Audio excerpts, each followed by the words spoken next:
Hello and welcome to day 5 of the perfect, awesome PUBG Mobile National Championship Bangladesh region. All thanks to Oppo F19 Pro for making it all happen. Hashtag Wook up your fun. Certainly hope you guys are having a wonderful, wonderful weekend. We are going to get busy. Ankit, it has been some wonderful plays that we've seen from these teams in the past 4 days. Venom Legends on a complete different role. And to get the day started off, once again, we do have this team playing today, which is, of course, from Group B, going up against Group number C.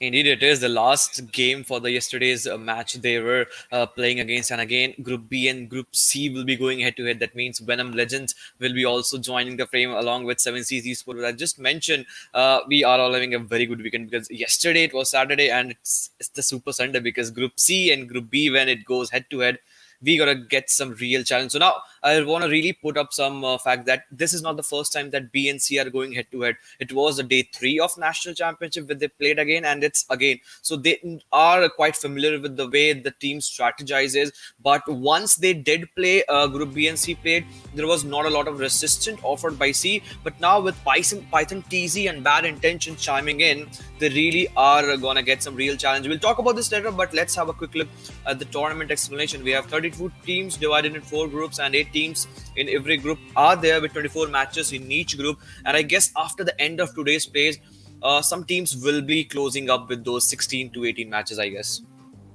Absolutely will be, along with which, of course, only 16 teams will move on into the final. And from there, there will be a slot available to one team for the PMPL Season 4 as well. Alongside this, when it comes down to the total prize pool, we're looking at $30,000 on the line. And the first place holder will be walking away with 10 grand in their bank account. So that's going to be a lot of money on the stake. And of course, the teams as of now are trying to bring in the best synergistic performance that they possibly can, but it is turning into quite a one-sided, so especially when Venom Legends is part of the lobby. Indeed, it is. They are flying away with the points that they are having in their hand, be it with the aggression, be it with the strategized gameplay that we all talk about. They are on to that first position, and what they are playing for, how the all point system is distributed. Here we are with the point system, with the first team getting that first placement points in the match gets a total of 15 points. The team that gets on the second position of 12 gets the 12, third 10, and it keeps decreasing and gets down to total of 1 points. That team that are from 8 to 12 and 13 to 16 gets none. But here is one key factor. Here the trick comes in: 1 kill equals to 1 point. Absolutely, and as we can see based on the schedule, the first 4 games today will be held between group number B and C, where we did just mention right now from group B we've got Venom Legends chiming in, 7C is going to be chiming in, so some interesting plays can be expected. And again, when it comes down to the overall standings and rankings, it is going to be Venom Legends that has created almost 45 point lead, I believe, and that is going to be solidifying, cementing its lead that much more. But on the other side, from group number C, as you did perfectly mention, Ankit, we've got Python joining in, and that is going to be another, hopefully another day where Python is going to be able to showcase some wonderful kills and plays from their side. Indeed, it is. As just mentioned, we are also having that squad roster from Group B where we have the big name Venom Legends again coming in. The players Steel Shot, Void, Nightwing, Frypan, all four of the players from their side playing equally well. If we have to talk about that, but some teams really need to think about how they are gonna make into that top 24 because BFS Esports is also in that group and they are not looking good for now. But some teams have started making a comeback and they are AcidDEFIANT. Oxygen ES did also secure chicken dinner at the start of the day in yesterday's game. Bad Intentions have started making up their markup and they have been consistent with the total points that they are trying to secure. Also, Silent Cloud. So most of the team in Group C, apart from some, are looking pretty damn good. But here we go. The overall ranking post game 24 after 12 games. The Venom Legends that have played, they are with 213 points, and as you just mentioned, quite to 45 to 50 points is the average that they are securing above 7C's Esports that are on the second position. So this becomes interesting. Also, there are 4 chickens into their mark, so this creates difference all in all. Absolutely does, and that is working perfectly in favor of course, Mirror Legends. But again, this is something we mentioned yesterday as well. When it comes to Mirror Legends, they've created a separate league for themselves altogether. But all the other teams are certainly so very close because the second, third, fourth, fifth position holders are stuck between 160 to 140 points. So one good game, they can move up through the charts and through the rankings, move on to the second page. Now, this is where that entire conversation goes on forth, that when it comes down to the 100, the three-digit marker for the points, perhaps today we're going to be able to see that 3.3-digit marker points being distributed on the second page, as well as we've got only NRZ, SLX, as well as 69 official. That will be able to maybe, hopefully, be able to join into that 100 three-digit marker, hopefully. But as the conversation moves on forth, we've got Oxygen Esports on the 17th, BhaiBrother on the 18th, and this is where the story continues all the way till 24th. Now, there's a massive difference in terms of the 17th position holder to the 24th position holder and their points itself. So there are plays that are going to be required from these teams, and well, again, can only keep our fingers crossed, because we've got Mortem Esports, we've got AcidDEFIANT on these positions that are stuck with the 45 point, and on the 17th position we did see that the team had almost 80 points. So they are going to really have to utilize these games into their favor if they want to be a part of this. Otherwise, they'll be brought on down to the final page, and you do not want to be in the final page, because these are the teams that are sadly going to get eliminated by the end of tomorrow, the teams that will be in this final page. Indeed, it is perfectly explained by you that what sort of team are gonna going in towards the next round. We still have more matches left, and I just hope that the team that are not looking good for now, that are from the 25 to 31, they really need to make a comeback in that second half of the chart. Some teams really wanting to be go close towards that three-digit markup, and that will be a good number all, not because every time you want to find yourself into that position where you have the driving seat, you have the cushion that even if you don't get one or two matches back to back in your name, in your slot, the way you actually wanted, you still have that position where you can hold off, and you are just a chicken away. We have seen already in the past teams that secure a chicken eventually gets a leap of maybe 4 to 5 points, 4 to 5 total points in terms of point table. So get closer towards the chicken, maybe if not chicken, get closer towards it. 12 placement points, 6 to 8 kills, and that will be sealing things off easily for them. Absolutely would have been the case, but as the conversation goes forth, today we are going to be looking at Group B and C to start the day off, and there are going to be 4 games back to back.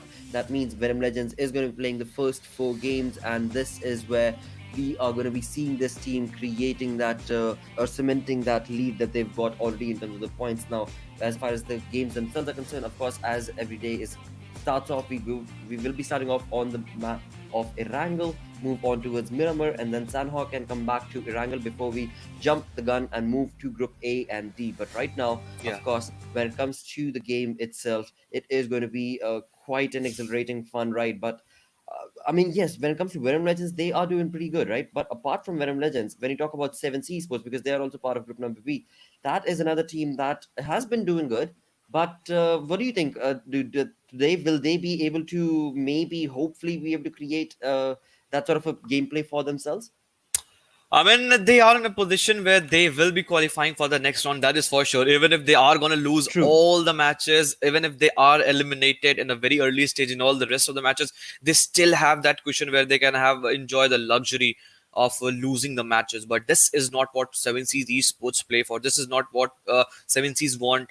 They want that complete domination. They want that rampage. They want that ruckus to create into the zone. They want their name to be coming in, because at the end of the day, these are the teams that are not only looking to qualify for the next stage, but also want to stamp their victory in a way that the team actually would fear off once they are in the lobby.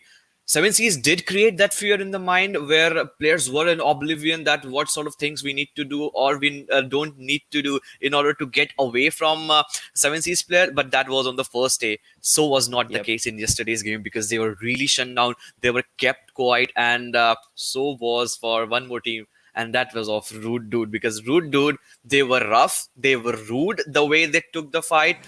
Be any team, A1 Esports or VNM Legends, they were going for a head-to-head fight, but he tested his match. All sort of aggression was just kept on the bay, and every time they went in, they were punished. So I just hope maybe some different sort of approach that can be coming in. But obviously, Group D is not the part for the first 4 matches, and when they come in, they will have that approach. But for now, it seems that the flight path is already on its way. So I guess we really need to jump straight away into the game, brother.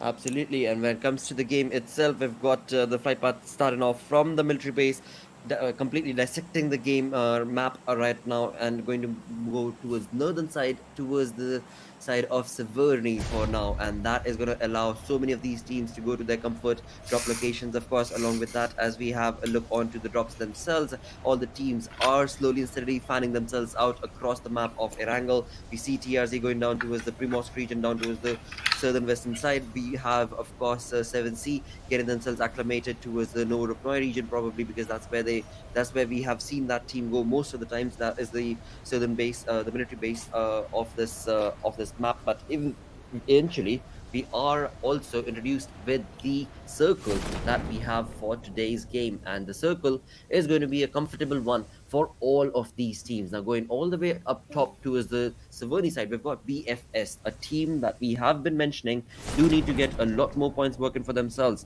Have gotten a pretty decent start. There's no other team around them when it comes down to the rotation for that team. Also, they will not have any contestation, but let's see if that will be the case for BFS. Will they be able to go on fourth or not? But along with that, we've got BB and Acid, the Defiance, that are taking on an initial early fight.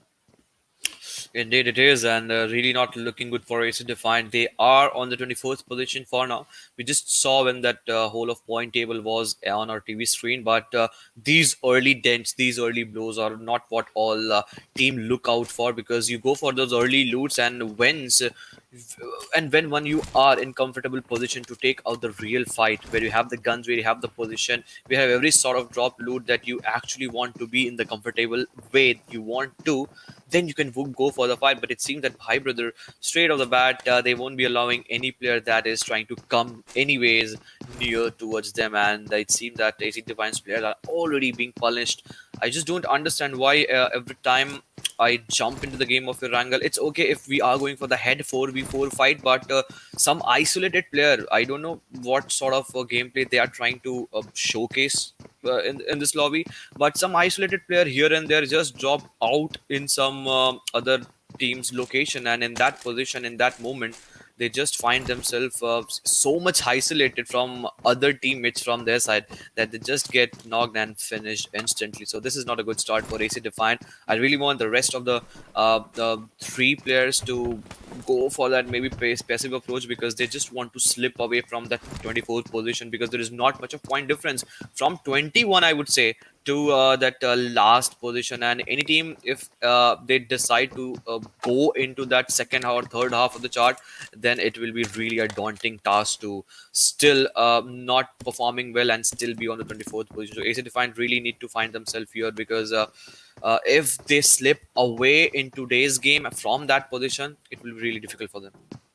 It will certainly be a difficult chore to be able to come back along and be a part of the top 24, because again, top 24 is not the end result. You want to be in the top 16 to be able to play the finals itself. And right now Yeah. we've got 31 teams altogether. So of course the competition is varied, but maybe, hopefully, fingers crossed, AcidDEFIANT will be able to utilize these opportunities for themselves. Moving on to the conversation of Kings of BD. Now this team also on day number 2 were able to just come online and showcase some wonderful plays, were just absolutely decimating the lobby. Katappa right here, the man of the hour he was for the side of Kings of BD. But again, I mean, when it comes down to their play, also, it has not been the one of synergy. It keeps fluctuating. Sometimes they have some really good fights, and sometimes they end up faltering down. Same can be said for Python as well. Python is another one of those teams that ends up either outperforming the competition or throughout the game, or they just don't have a good start, sadly.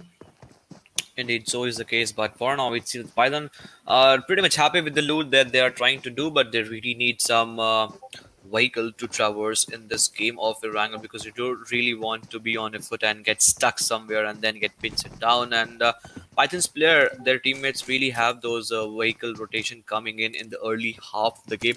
We just saw that hybrid circle where most of the city in the centralized location, apart from that military base, most cities are in the circle. So not sort of much of movement I would expect in the early stage of the game. But I guess Mortem ES has also got that ample amount of loot. But the one thing I would really like to mention and highlight the fact is that they are just 3 men roster playing in this game. So one men disadvantage it straight away will be hurting their chances, because you don't know that what sort of approach the teams are coming in. And anyways, at any moment, at any time, 4 players is always a blessing to have.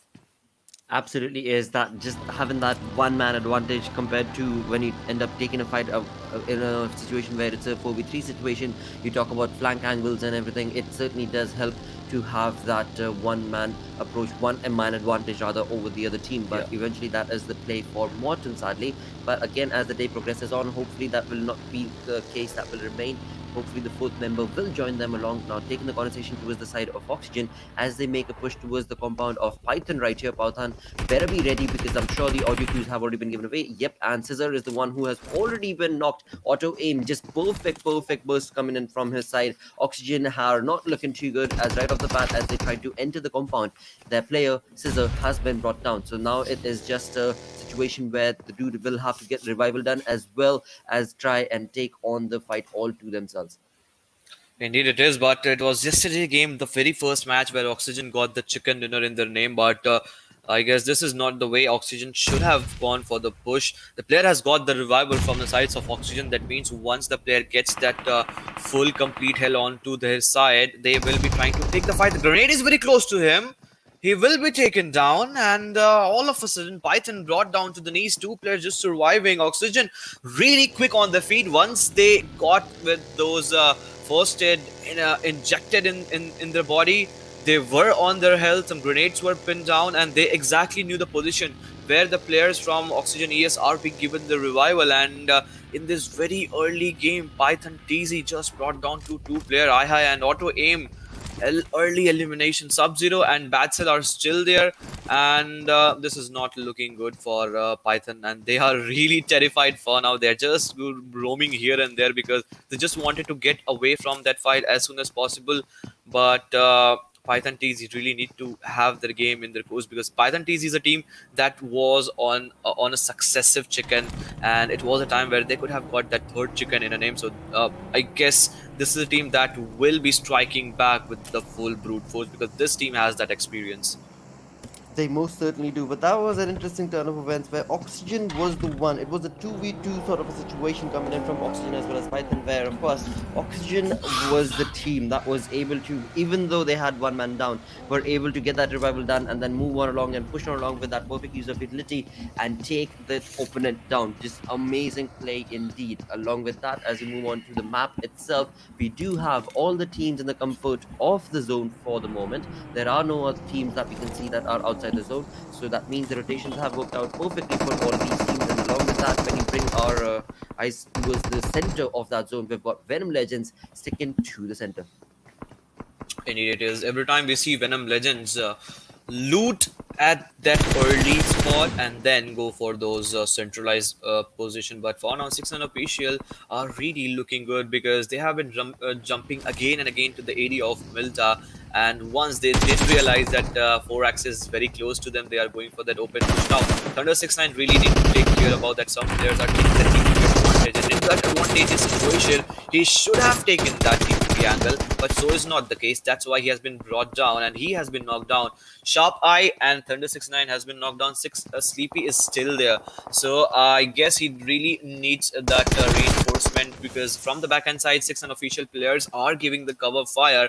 But it was a case where Sleepy was like, I'm still here. Why I would need that reinforcement at the right time? I'm just sufficient for the rest of the players for 9 axis. But I guess AcidDEFIANT have heard all those sound cues, and slowly and steadily they are just waiting. Once 6-9 players come out of the open, they will be striking this. But before that happens, some players are already in the open just trying to loot the crate. This is not looking good again, because 6 unofficial really had that momentum going into their favor, because in yesterday's game they had that good point, they had that good game, but they were really not expecting that there could have been one team that was really waiting for them to take them down. Absolutely, and right here, as the fans certainly chiming in along and trying to utilize this perfect spray and get those knocks and kills confirmed for themselves. Have not been able to do so. Was confirmed knock, but not a kill. As of now, they are a three-man army going up against 6-9 officials, four-man squad. But eventually, when it comes down to the play itself, we just did see that 6-9 official are so on point and are motivated and aggressively standing for this compound to be theirs. But eventually, when AcidDEFIANT does push on along, it will be based on what sort of a communication are they bringing in, what sort of a utility usage are they going to be utilizing for this push to work in their favor. Of course, a lot of smokes have been utilized. Sleepy is the only one who is part of the compound. The other players have faltered back and are going to be given away, or rather, are going to be giving him the kind of cover that is required. And right here, Botskull from the side of AcidDEFIANT is trying to take those points for himself, but sadly, without any information, they have decided to push on away from the situation and are going to now try and get into the zone, into the circle itself. Indeed, it is. So here, 6-9 official has done really well to not let any players fall apart, and AcidDEFIANT realizing the fact that nothing could have been more brought down from this fight, and the zone was actually approaching towards them. This is a good decision from the sides of AcidDEFIANT because they had that early knock, but the distance was pretty much in order to make the most of the situation. Some players really went close towards those compounds where 6 official were there, but some really good passive gameplay coming in where the players from 6 officials really had the exact info from where AcidDEFIANT could have pinced them down, and just because of that, 6 officials will be really happy with the way they actually shunned away the aggression that was coming in from AcidDEFIANT. And AcidDEFIANT, sadly, they had to go into the zone. There was an early knock, but still there was no confirmation. That means still no point in the table of AcidDEFIANT.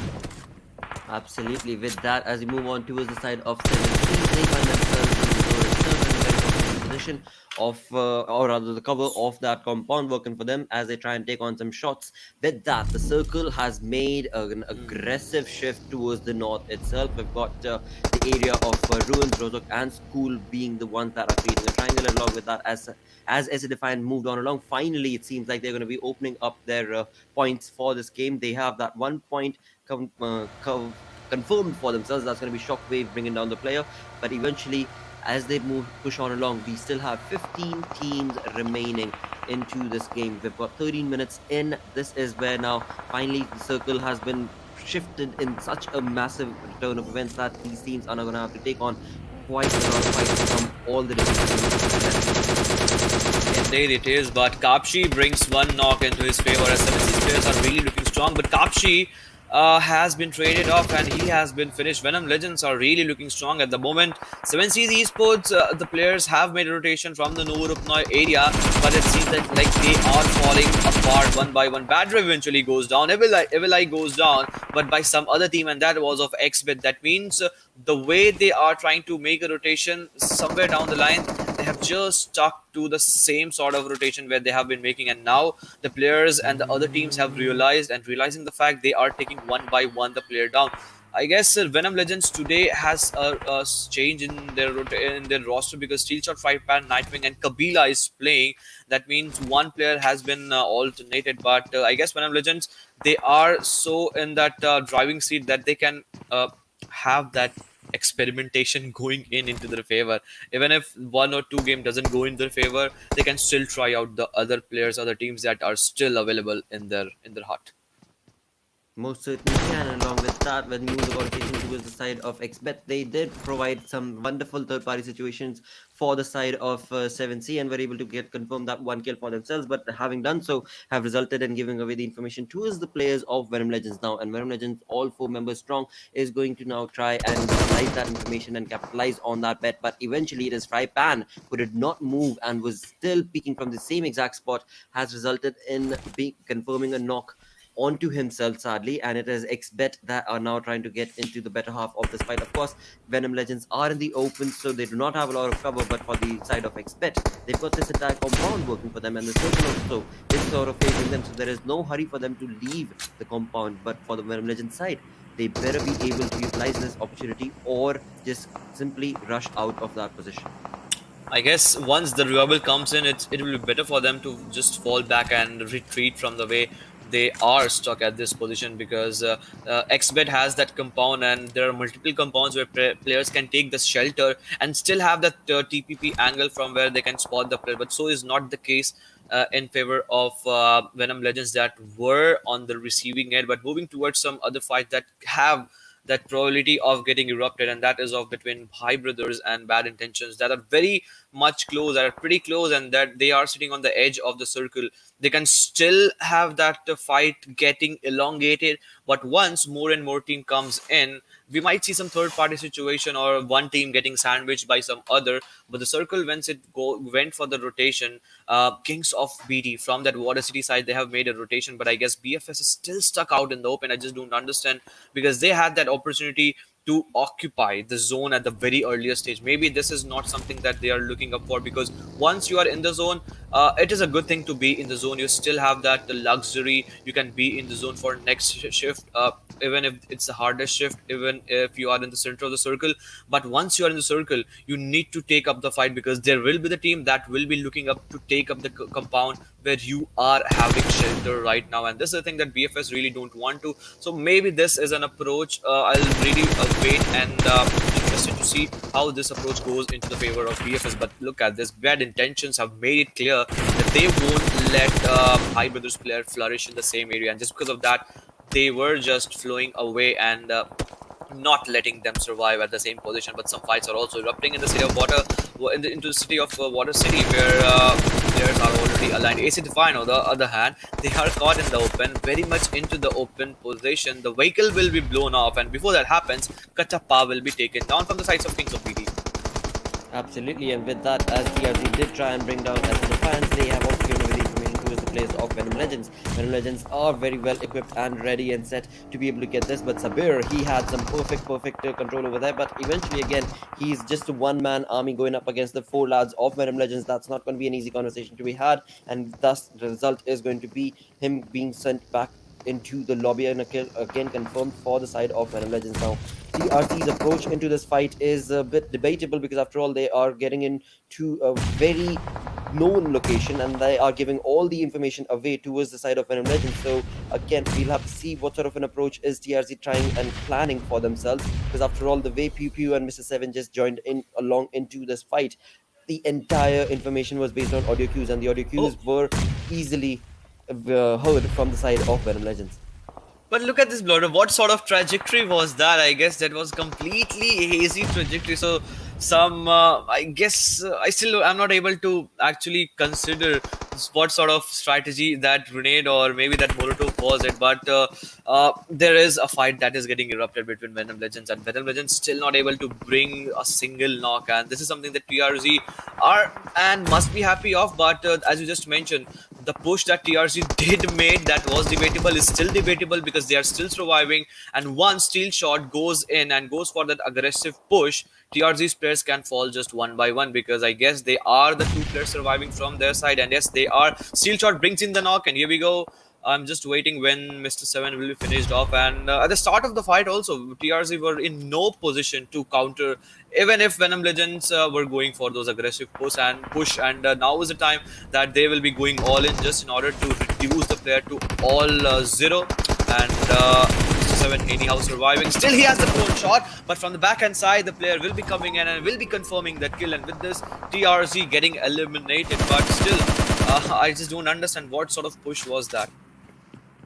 Well, they tried their level best to be able to survive as long as they possibly could, but eventually it was Venom Legends that did come up on top and have now walked away with quite a lot of points already. We've still got 13 teams remaining. Oxygen Esports trying to get the better half of that fight by providing a little bit of spray onto the tangents of Venom Legends, but eventually Venom Legends will be able to get themselves away from that situation. Now the conversation is that they need to get into the circle. All these teams actually do need to get into the circle, as the circle is shifting on along, and right here, Oxygen tried to smoke that place, I believe, but his teammates' rebound resulted in that smoke not resulting in the kind of result that the players wanted, along with which Venom Legends are still here. They've got almost 150-200 meters to go through, and they are going to confirm the kill, and that is when they move. So again, I mean, Venom Legends just being absolutely devious as they always are, just trying to get the better half of every single fight that they possibly can. Alongside it, we've got 20 teams, 5th circle in, this is just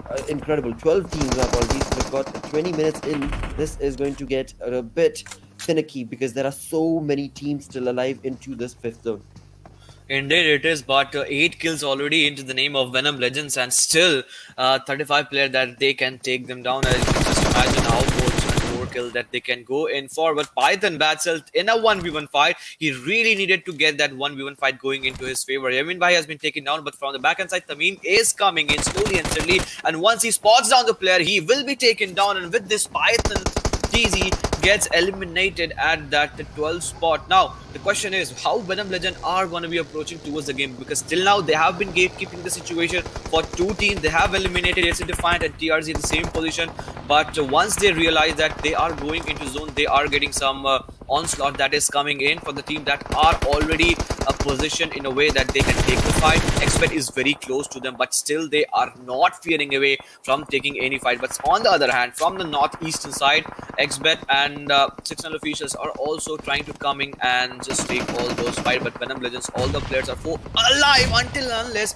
that one knock was brought down. But Kings of BD are really making it tough for Mortem on the left hand side to survive, and on the right hand side they have Leopard BD to take the fight with. Well, GG play indeed coming in from the side of Kings of BD as they take on these two individual squads.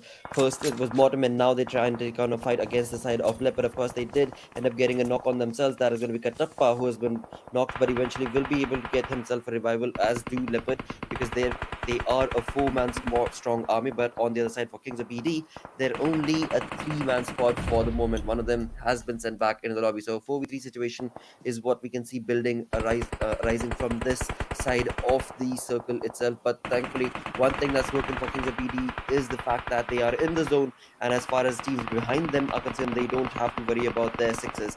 They've got that covered. So all they need to do is slowly and steadily utilize this hill into their advantage and take down teams one after the other. On the other tangent, as we were just talking about Venom Legends going up against XBET, Venom Legends was able to confirm that knock and confirm that into a kill. We can see BFS also being a part of this circle from the eastern side. So is bad intentions, all 4 players. So again, lot of teams in the 6th zone.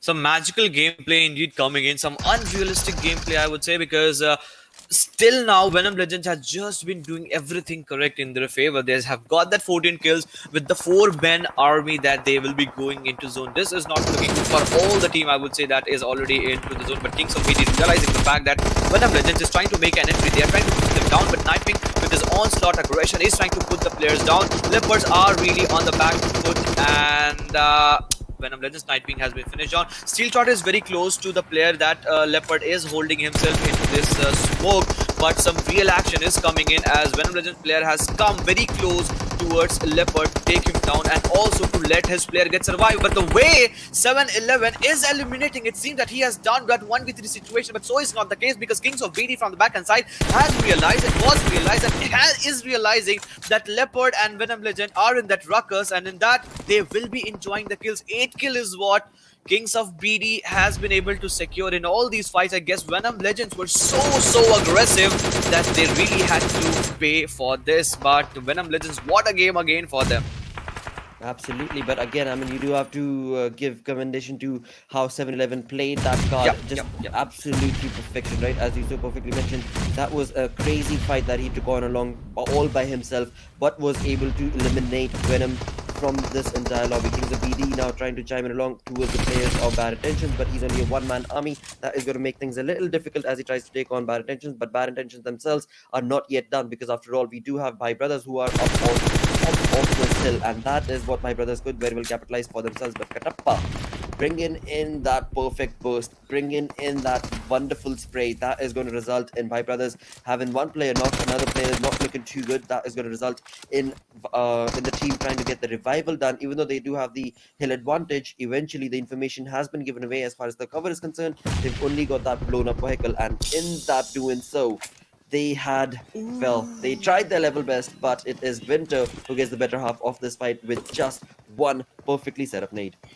Winter with that perfect nade comes in, and completely team has been decimated. But we really need to think about and consider the fact that BFS players have also come this far. Fardeen is very close to where Kings of BD have taken shelter with the help of those vehicles and those ridges that they're holding for now. Fardeen at any moment can take the fight in his hand, but he really don't need to and want to get let his location revealed, as he has that position of Kings of BD. He is watching all the drama going in and going out, but he really is going for those placement points. And this is a good approach because if your team is not able to take the fight, at least get those placement points. And I guess once Kattappa gets away from this place, Fardeen can be taking the shelter at the same place, and Kings of BD has no sort of idea that some players can be there on the back end side. And it's always good to check your back, but Kings of BD are really not taking care of that situation, that thing. And in those things, Fardeen can be the change around, the factor that can lead to the demise of Kings of BD until and unless he will be taken down. But still, he's surviving. He most certainly is. The team of BFS have no kills as of now, so of course he's just working towards being the sole survivor and trying to get towards the placement points, simply put, and that is going to be working for him as of now. And now finally he decides to actually bring that aggression towards the side of Kattappa indeed, and because the circle is running away from him, he's going to try and convert that into a kill that will be not given to him as of now, but he's trying his level best. Sadly, of course, he took up a fight against King of BD, not an easy team to be taken on, and eventually, of course, BFS is sent back into the lobby, thus resulting in only 4 teams surviving. We've got Bad Intentions right here with 2 players. We've got Kings of BD, of course, with 2 players. We have, of course, a 69 official as well as Silent Cloud with all 4 members alive. This could be a game that Silent Cloud were waiting for to work in their favor. Oh my goodness! A grenade comes in from the sides of Tiship, who takes 3 players down indeed. And the moment we were thinking about it, could have been a game for Silent Cloud. Sadly, unfortunately, they really need to come out of this predicament. They are just down to 1 player. Slowly and steadily, they inch close towards that zone, but this is an unfortunate situation. A complete turnaround, I guess, for this whole national championship that I have seen so far in all these matches, where 4 players coming into the last circle. It was the 8th circle, I guess, and 3 players from the same team just getting eliminated from one single grenade. This is not the day, I guess, for Silent Cloud. It certainly is not. I mean, they were looking really good, but eventually, of course, that nade brought in from the side of the team was just so detrimental for that. It has, of course, not resulted in even having 4 members alive. They were not able to really get something going for themselves. But boy, oh boy, talk about the game. This did extend. This game kind of extended a bit too much. But Bad Intentions, 2 players eventually just making it count for themselves. And with that, walking away with 15 kills, 30 points to this team, thus resulting in their overall ranking on the 5th. Indeed, it is 15 kills what they have been able to secure, total 30 points. And we were talking about Bad Intentions from Group C. That means Group B, there were teams like VNM Legends, DoD Esports, Kings of BD, but we really need to consider about that there are certain teams in Group C that have been consistently performing, and one has been that of Bad Intention. 2,455 damage is what they have been able to secure, and straight away jump from the second half of the chart, I guess, or maybe from the 8th position to 5th position. This is looking very good from their side. And Winter, as we just said, he was also the player that eliminated the last player from the sides of BFS, Fardeen, that was surviving, and he just spotted 1 pixel, and that was enough for him, because we know the player, they really rely upon their M4 sprays and all, and just because of that, he has been able to get that MVP name into his favor. 9 kills is what he has been able to secure, 1,071 damage. This is really massive. It is certainly quite a Herculean task that this lad has been able to get working for himself, and in doing so, of course, his team will be very happy with that. Of course, Nightwing as well as Steel Shot chiming in along from VNM Legends side, as they also were actually, I mean, it was just interesting play coming in from Leopard's player that resulted in this team being sent back into the lobby. But till then, already VNM Legends had converted 14 kills for themselves. So a wonderful play once again. They are already looking pretty good when it comes to the overall ranking, and the points also working in their favor are slowly and steadily, of course, moving away from the entirety of the lobby. Of course, talking about VNM Legends, but Kings of BD. Now, this team did hold their ground for quite some time, thus resulting in 2 of their players in the match summary. One of them, of course, Devil OP with the longest kill, along with, of course, the most utilities used right there. Indeed, it is. But what a game coming in from the sides of Kings of BD2. 10 total placement point is what they have been able to secure, and this is a game that in which they were all not silent. They did have that 8 kills, and that make a total of 18 total points. But look at this, 1 ratio is to 15 ratio in placement points and kills. That what a Venom Legend has been able to secure, and completely not surprised because Venom Legend, the way they are trying to approach the game, they did have that roster change in their game, and they are really looking up to just decimate the lobby. That is so true indeed. That has resulted in this team. Again, though, talking about the other side of this conversation, we had 7C that overextended themselves in that open area fight and Yeah. resulted in being a part of that third party situation as well. Sad state of affair, of course, for 7C's performance. Same can be said for Python as well, because we did see Python try and take a fight for themselves, but it was just not going to be given to them because it was Oxygen that stood their ground so perfectly. It was a 2v2 situation. A fair fight is what Python saw as well as Oxygen, but eventually Oxygen did perform better. No two ways about it. Talking about Team 4 Access, well, the more or less we talk about it, the better, I guess.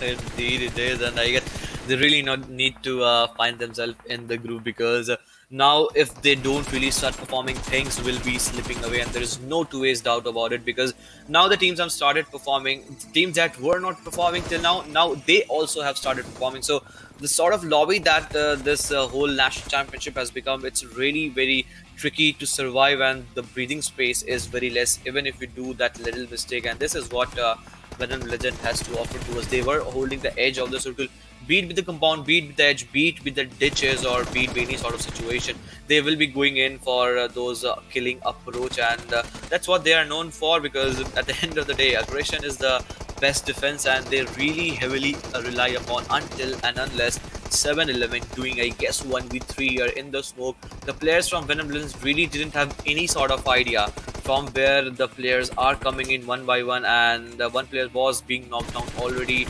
Two players came in trying to find out the exact position but still not able to do. But the way 7-Eleven played in that smoke, that was really, really spectacular. Absolutely, this was perfect play indeed. As we move on towards these final few moments of the game, it was Silent Cloud that I was talking about.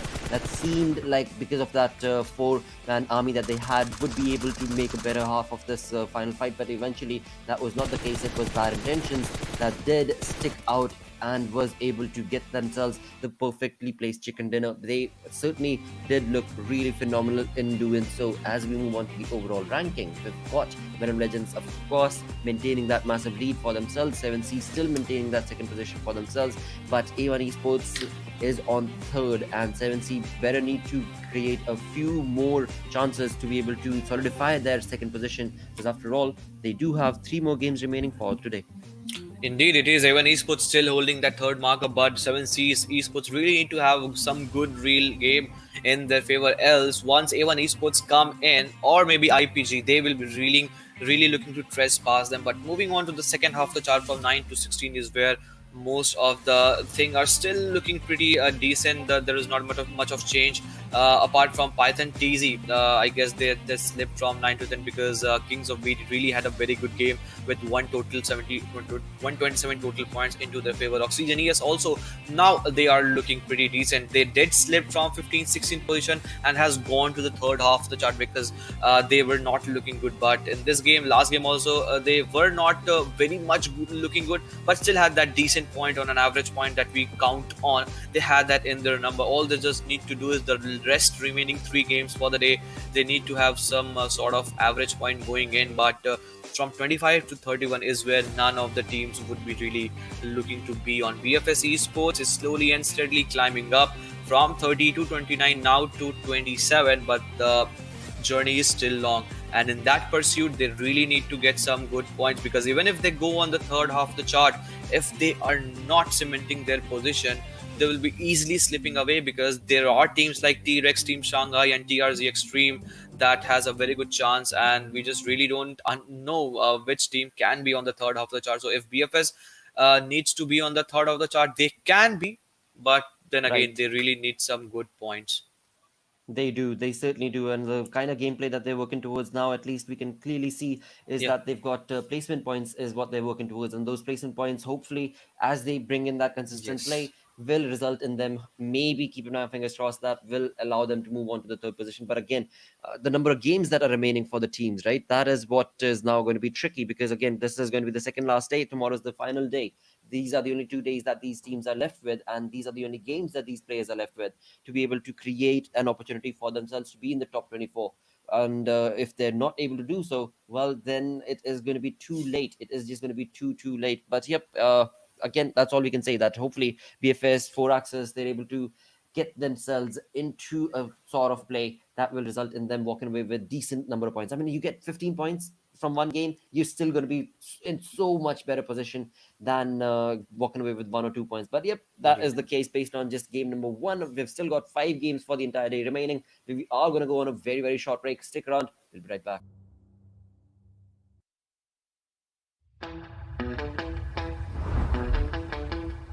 Are you keeping it real?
Hello and welcome once again to PUBG Mobile National Championship of the Bangladesh region. We are on day number 5, one game done for the day.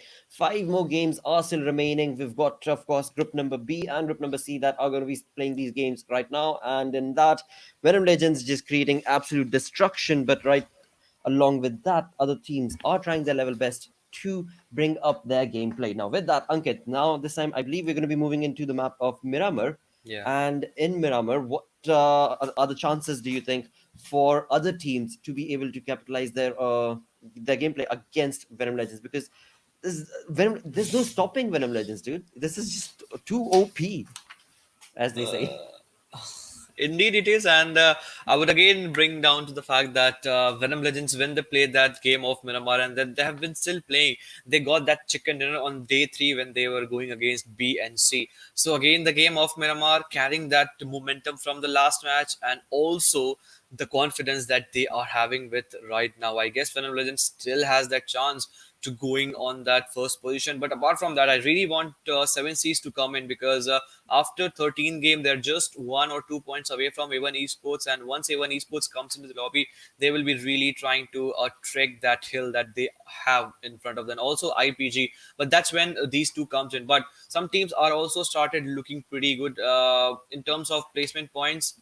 For example, of BFS, because in the last game, I guess BFS players didn't take any fight whatsoever. They did try to take some fight, but the players were brought down to just one, and Fardeen was the only player surviving. Fardeen tried to take down the players of Python and the Bad Intentions, but it was just too much for him to be in that situation. So I really want BFS to come in because now it seems that they have got something for them and to be in that mark. Because at the end of the day, some teams will be getting close and closer toward that finish of 24 matches, and it's really important to be at least on the third half of the chart. Even if you slip at the end of 24 matches, it's okay to go so. It's okay to go so. But if you are already onto that 24th position, 24th side of a table, you don't be having much of chances to go for the match.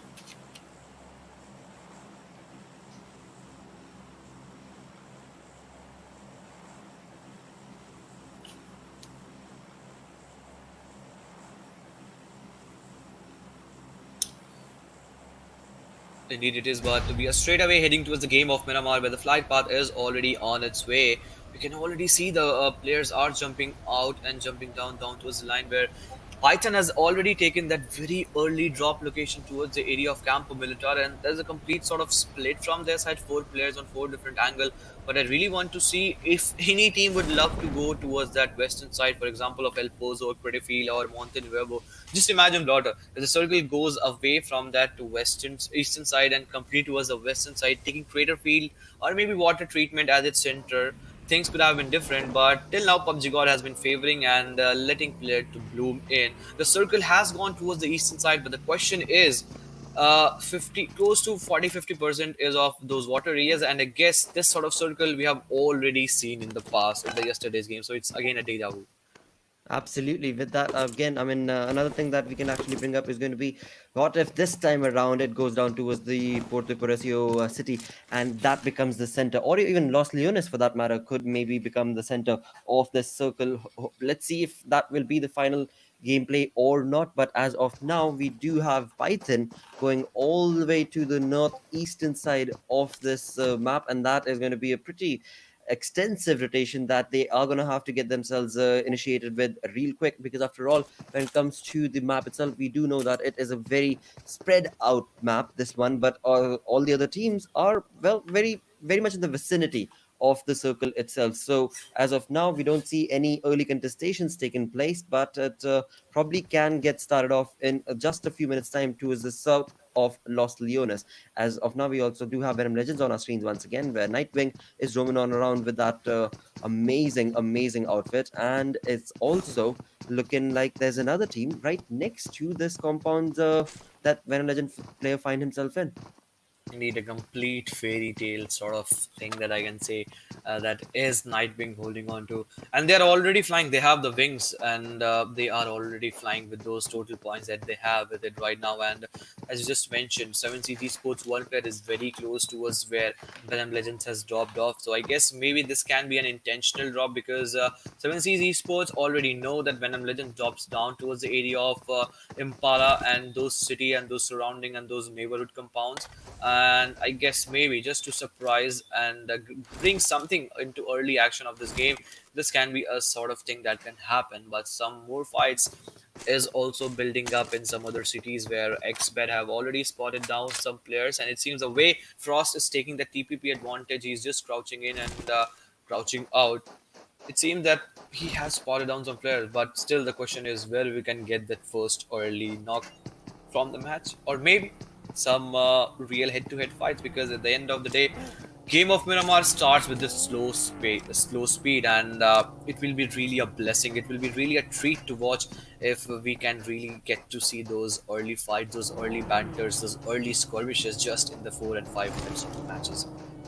Absolutely, that hopefully would be the case. But again, I mean, at times we've seen Miramar from these teams of Bangladesh region play real aggressive right off the bat in the first few minutes itself, and then at times, which is of course customary of this map, that the games do end up extending quite a lot because so many times it is just so difficult for teams to actually find each other as they have so much of an area to cover. But right now, of course, we do have BFS on our screens, as you were mentioning. BFS is one of those teams that do need to, well, slowly start working towards getting those placement points, if nothing else, to be able to walk away from that final page of the leaderboard. And again, can hopefully keep our fingers crossed for the same, that they will be able to do so from this game as well as the next two that are remaining from this for this team.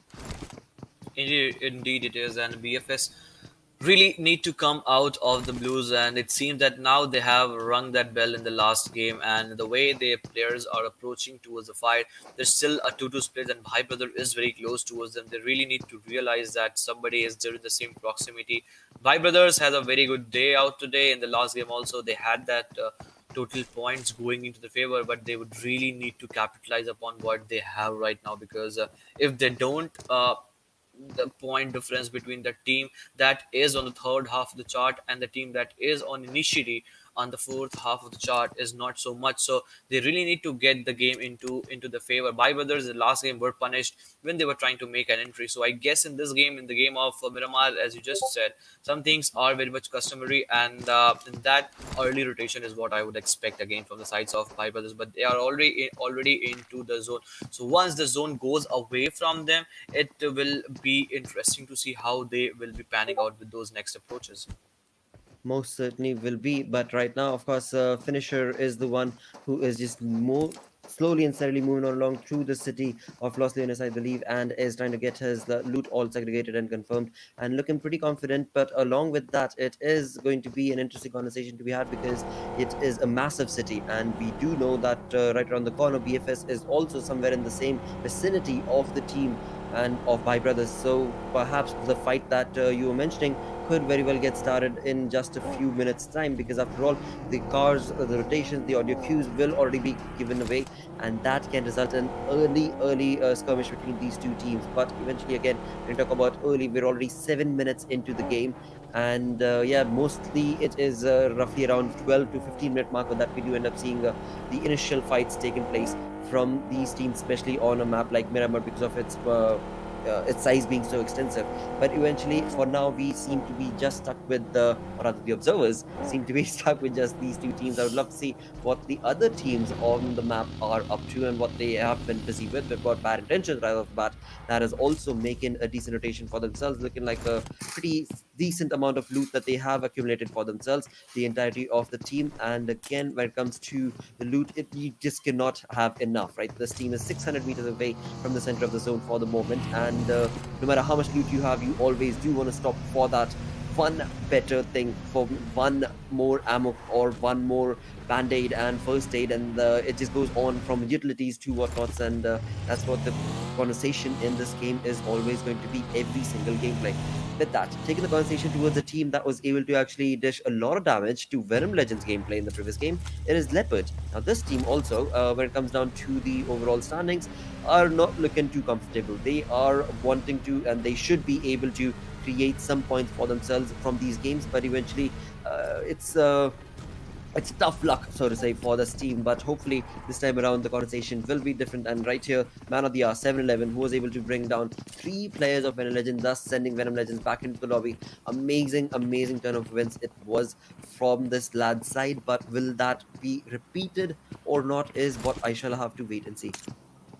Indeed, it is. We really need to wait how the players from Leopardy BD will be really trying to aggress towards those fights that are inevitable and coming into the favor. In the last game, 7-Eleven had a very good time taking the players down in the way that he was trying to engulf himself in the smoke. But I guess this time they've just joined this match with the 4-man roster. In the last game, I guess it was Mortem. This time it is Leopard. So every time teams join in, there is someone that is missing the lobby. So is not the case for BFS because they are 4-man strong. And the last game, just because they had got that important placement points and things like that, it seems that now they have got those confidence early into the game. But Fardeen again just trying to spot down the players, and this is a good approach coming in from their side. The 2-2 player will be going in, and 2 players on the back will be just trying to keep the cover fire if they are being shot at. So this is what the confidence comes into play. At the end of the day, it's all about confidence, because at this level, I guess the gunpowder will all in all it will be same. It can be 1920,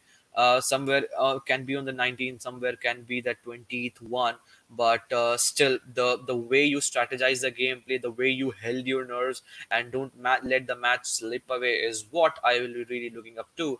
But here we have the first airdrop of this match, the AUG with a complete level 3 kit and 1 painkiller into it, but completely in the no man's land area. And I guess none of the player from any team is anywhere close to it. They can go for that swim thing, they can swim and they can get the loot accumulated into their bag, but still in the proximity nobody is there. So I guess that drop will be still untouched. Moving on towards the conversation where we really need to talk about 6-9 official. In the last game, they did have a very good outing. They were the team that got the second position. The player did come close down to the match, but the only thing that they need to work upon is to not let lose too many players in the early stage of the game. What I have been able to look so far for them and analyze is that once they come into the fight in the early stage of the game, they lose too many of players. Maybe it can be 1, 2, or 3, and then it becomes difficult for them to go into the zone. But meanwhile, on the other side of the map, bad intentions are having their intentions clear and are really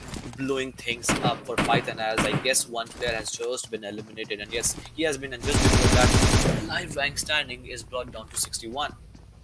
Absolutely. As Python made that rotation, they seem to be in a contestation for this area against the bad intentions players, and bad intentions counter right here. Not looking too good when it came to his health. He was about, of course, part of the barrage that auto aim was able to throw at him, but eventually, of course, will be able to get his health kit all sorted around and will be set for the battle. For now, of course, it is bad intentions who are taking a better half of this fight and have resulted in sending auto aim back into the lobby as well, thus bringing Python's numbers down to just a 2-man squad, a 2-man army is what this team is left with, whereas bad intentions moving on along with all 4 members are going to try and take on the entirety of the team of Python. Of course, this is not going to be an easy ride, as Python have decided to fall back and try and count their numbers, because after all, 16 teams are still part of this game. It's only 11 and a half, 12 minutes into the game. They do want to be able to get a few more points working for themselves. Python are in the top 16, so it's going to be absolutely fine for them. But eventually, again, every team wants to be in the top 8 to the top 5 to the top 3, and perhaps even be at a position like Venom Legends, where you are just in a different league of your own. But it's easier said than done, of course. Indeed, it is, and they are making it do and look so easily and so peacefully. The way bad intentions are doing anything correct in this match. But I guess the same sort of circle was there in the yesterday's game when the circle was constricting towards the area of Impala and Porto. But it seems that once the circle makes that third shift, it will be going away from that side. But still, Puerto Paraso completely in that circle. 7C's players are in a split, in a very good split that can help them gatekeep the situation. When the circle goes for another shift, and they can gatekeep the situation for most of the team that will be trying to make an entry from the southern side or from any such proximity. But lost Leonis again, the circle has gone away from that side. I would have really loved to see again urban finish, because till now we haven't seen any urban finish in the game of Miramar, and it really gets down. It really gets trickier and trickier when the circle keep constricting onto that compound and onto the cemeteries, because people here are very much acclimatized, and it's easy to go for those ridge fights and in the open those DMR shots. But in close range fights, I guess the players are really not ready in the game of Miramar.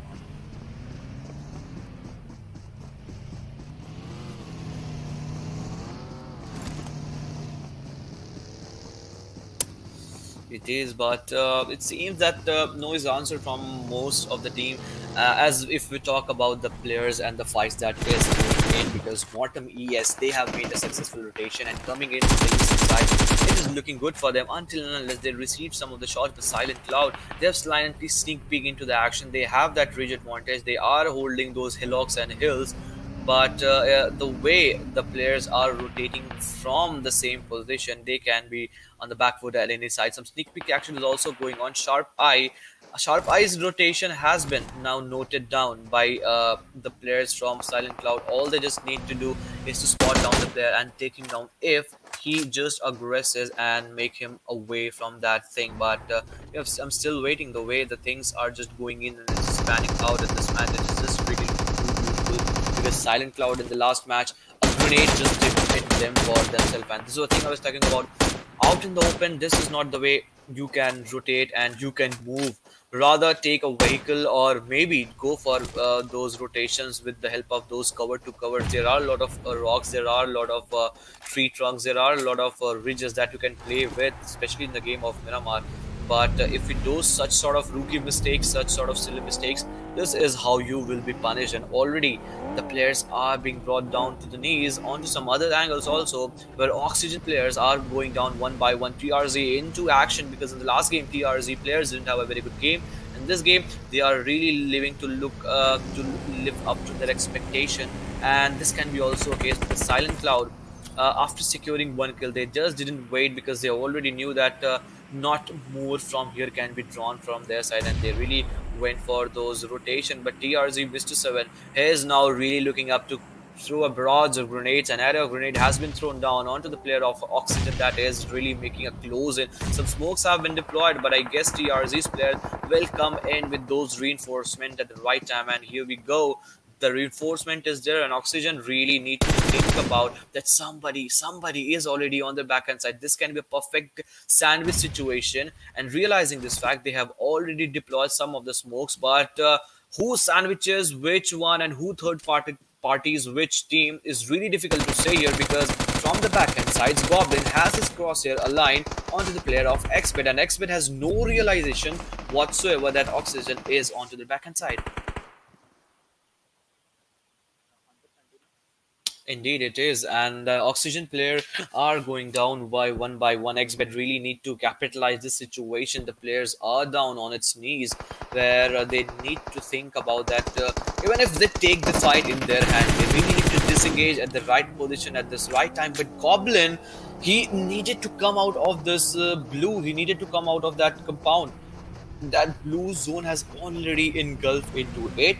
Knowing the fact, he did so, but was so not the case, because XBET, the players were already ready. They were already into the action, and once he comes out of it, he will be taken down. But BhaiBrother into action. 9-axis players are very close to them. Grenades have been thrown in from that side, but I'm really waiting to see one player can do this 1v3 situation. Sanjay is already down at his knee. Now it's all down to Ritnix. Where can he survive to its best? Smokes are being deployed in order to buy out some more time. Eventually, Sanjay will be finished off, and it is not really looking good for 4-axis. Does 4-axis has the backup? What I can see from the allied rank standing is that yes, Beast and Munna are still there, but backup it came, but it was, I guess, too late, because Sanjit just bled off. But some grenades are being used to perfection and brought down the BhaiBrother's players. One player to 10 HP. He barely survived that onslaught that is coming in from the sides of 10X. Now, Muna just trying to go for the chance. Tamim has that flank angle. Now, Beast needs to realize that Tamim is very close to him. But Tamim on the same side,